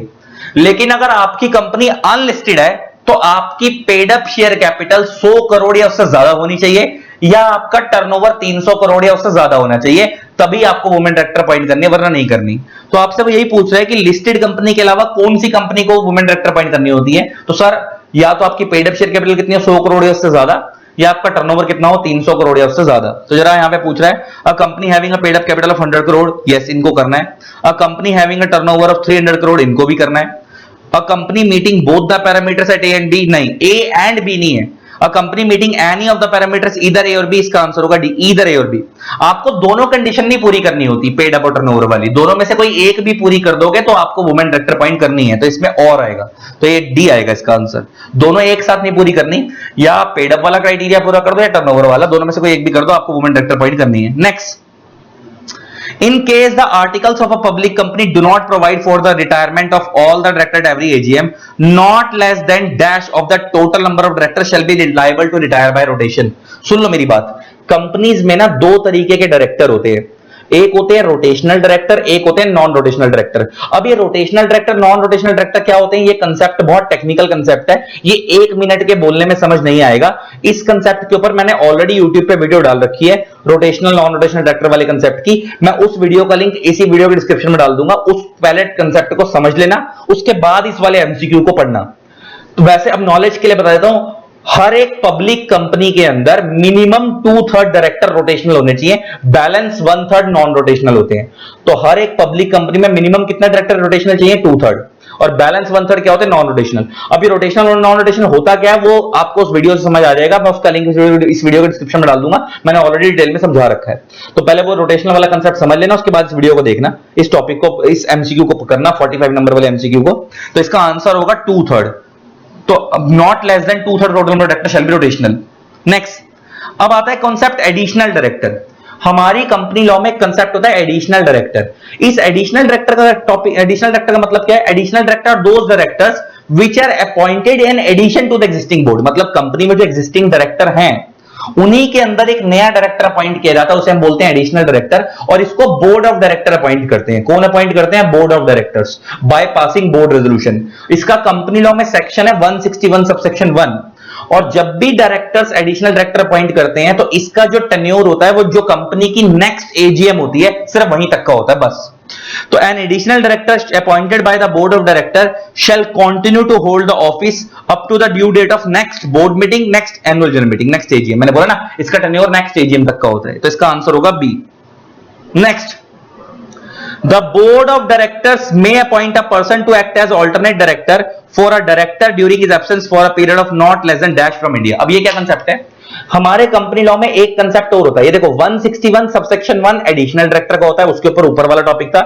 161 सबसेक्शन 2 कंपनी लॉ का ऑल्टरनेट डायरेक्टर में डील करता है। ये कॉन्सेप्ट क्या कहता है कि अगर आपकी कंपनी का कोई डायरेक्टर 3 महीने या उससे ज्यादा के लिए इंडिया से बाहर जा रहा है तो उसकी जगह पे कंपनी एक नया डायरेक्टर लेकर आ सकती है, उसे हम बोलेंगे ऑल्टरनेट डायरेक्टर। बेसिकली उस डायरेक्टर का काम क्या है कि जो एग्जिस्टिंग डायरेक्टर इंडिया से बाहर गया उसकी जगह को वो संभालेगा। कब तक संभालेगा? जब तक एग्जिस्टिंग डायरेक्टर वापस नहीं आता। जब एग्जिस्टिंग डायरेक्टर जो इंडिया से बाहर गया जब वो वापस आ जाएगा तो ऑल्टरनेट डायरेक्टर को आउट होना पड़ेगा वहां से। तो ऑल्टरनेट डायरेक्टर एक ऐसा डायरेक्टर होता है जो किसकी जगह पर आता है? जब कोई एग्जिस्टिंग डायरेक्टर इंडिया से बाहर जाता है 3 महीने से ज्यादा के लिए, तो उसकी जगह पे जो नया डायरेक्टर आता है हम ऑल्टरनेट डायरेक्टर बोलते हैं। तो वही पूछ रहा है कि और इसको भी बोर्ड ऑफ डायरेक्टर अपॉइंट करते हैं। तो बोर्ड ऑफ डायरेक्टर वो कह रहा है कि जो ऑल्टरनेट डायरेक्टर अपॉइंट करते हैं वो कब अपॉइंट करते हैं? जब किसी एग्जिस्टिंग डायरेक्टर की एब्सेंस होती है कितने महीने से ज्यादा? Not less then 3 months. तो इसका आंसर होगा 3 मंथ। अगर कोई एग्जिस्टिंग डायरेक्टर 3 महीने से ज्यादा के लिए बाहर जाता है तो उसकी जगह पे ऑल्टरनेट डायरेक्टर को लाया जाता है। Next, a person is permitted to hold office as a director including any alternate directorship in maximum 20 companies out of which maximum number of public company in which he can be appointed as director shall not exceed। इसका answer होगा 10। अब मैं बताता हूं है क्या topic. देखो अभी तुमने थोड़ी देर पहले ऊपर पढ़ा था कि सर सेक्शन 149 ये बोलता है कि एक कंपनी के अंदर मैक्सिमम 15 डायरेक्टर हो सकते हैं। वो तो ये वाली बात थी कि एक कंपनी में कितने डायरेक्टर हो सकते हैं? 15। एक कंपनी का डायरेक्टर मैक्सिमम कितनी कंपनी का डायरेक्टर बन सकता है वो वाली बात सेक्शन 165 में लिखी हुई है। और वहां पे ये लिखा हुआ है एक कंपनी का डायरेक्टर मैक्सिमम 20 कंपनी का डायरेक्टर बन सकता है, 20 कंपनीज का, जिसमें से पब्लिक कंपनी 10 से ज्यादा नहीं होनी चाहिए, 10 से ज्यादा नहीं होनी चाहिए। इसका मतलब आप लिमिट में कंफ्यूज मत होना 20 वाली और 15 वाली। 15 वाली जो लिमिट है वो ये कहती है जो 149 में लिखी है कि एक कंपनी में 15 से ज्यादा डायरेक्टर नहीं होना चाहिए। और 20 वाली लिमिट क्या है? ये बताता है कि एक डायरेक्टर मैक्सिमम कितनी कंपनी का डायरेक्टर बन सकता है। तो एक डायरेक्टर मैक्सिमम 20 कंपनी का डायरेक्टर बन सकता है, जिसमें से पब्लिक 10 से ज्यादा नहीं होनी चाहिए। ये सेक्शन 165 में लिखा है। तो आपसे यही पूछा है कि एक पर्सन मैक्सिमम 20 कंपनी में डायरेक्टर बन सकता है, लेकिन उसमें से पब्लिक कंपनी कितने से ज्यादा नहीं होनी चाहिए? तो 10 से ज्यादा नहीं होनी चाहिए। Next, the office of the director shall become vacant if he absent himself from all the board meeting held during a period of dash with or without seeking leave of absence। इसका क्या मतलब है? हमारे company law में एक section है 167, वो ये बोलता है, मैंने भी तुम्हारे को बताया कंपनीज में 2 तरीके की मीटिंग होती है, एक होती है बोर्ड मीटिंग, एक होती है जनरल मीटिंग। बोर्ड मीटिंग किसकी होती है? डायरेक्टर्स की। जनरल मीटिंग किसकी होती है? शेयर होल्डर्स की। तो हर एक कंपनी को ना 1 साल में मिनिमम 4 बोर्ड मीटिंग करानी होती है। हर एक कंपनी को 1 साल में मिनिमम कितनी बोर्ड मीटिंग करानी है? 4। अब उसमें कौन आते हैं? डायरेक्टर्स। तो अगर आपकी कंपनी का कोई ऐसा डायरेक्टर है जो पूरे 12 महीने में जितनी भी बोर्ड मीटिंग हुई उसमें से एक में भी नहीं आया, अगर एक आध में भी आ जाता तो चल जाता, लेकिन अगर वो 12 महीने में जितनी भी बोर्ड मीटिंग हुई अगर उसमें से एक में भी नहीं आया तो वो डिस्क्वालीफाई हो जाता है, उसका ऑफिस वैकेंट हो जाता है, उसको वो नौकरी से हटना पड़ता है, उसको नौकरी से निकाल दिया जाता है, डायरेक्टर वाली पोजीशन से हटा दिया जाता है। ये कंपनी लॉ का सेक्शन 167 बोलता है। तो आपसे यही पूछ रहा है कि एक डायरेक्टर का ऑफिस कब वैकेंट होगा? अगर वो अपने आप को एब्सेंट कर ले एक पीरियड के लिए, तो वो पीरियड है 12 मंथ्स। इसका आंसर होगा सी। अगर कोई डायरेक्टर 12 महीने तक या उससे ज्यादा के लिए अगर वो कंपनी में कॉन्टिन्यूसली एब्सेंट रहता है और वो बोर्ड मीटिंग में नहीं आता तो उसका ऑफिस वैकेंट हो जाएगा, उसको नौकरी से हटना पड़ेगा।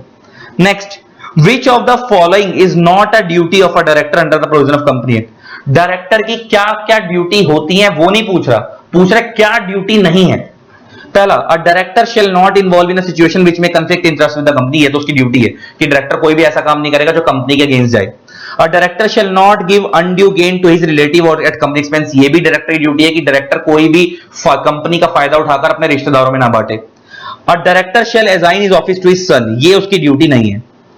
Next, director shall act in good faith. ये भी उसकी ड्यूटी है कि कंपनी का भला करे। तो पॉइंट ए, बी और डी तो उसकी ड्यूटी है। आपसे पूछ रहा है कौन सी उसकी ड्यूटी नहीं है, तो उसका आंसर होगा सी, कि डायरेक्टर अपनी पोजीशन अपने बच्चे को दे दे। ये कोई ड्यूटी नहीं है, उसकी मर्जी है, देना चाहे दे, नहीं देना चाहे ना दे। इसी के साथ आपका ये वाला एमसीक्यू भी समाप्त हो गया। तो इसी के साथ आपके सारे एमसीक्यू समाप्त हो गए। आई होप आपको वीडियो अच्छी लगी होगी, मजा आ गया होगा। जिन लोगों ने अभी तक चैनल को सब्सक्राइब नहीं करा, सब्सक्राइब कर देना यूट्यूब पे और हमारे बेल आइकन को प्रेस कर देना ताकि आप लोगों को मेरे न्यू वीडियोस की नोटिफिकेशन मिलती रहे। ठीक है, चलो, लव यू ऑल, टाटा।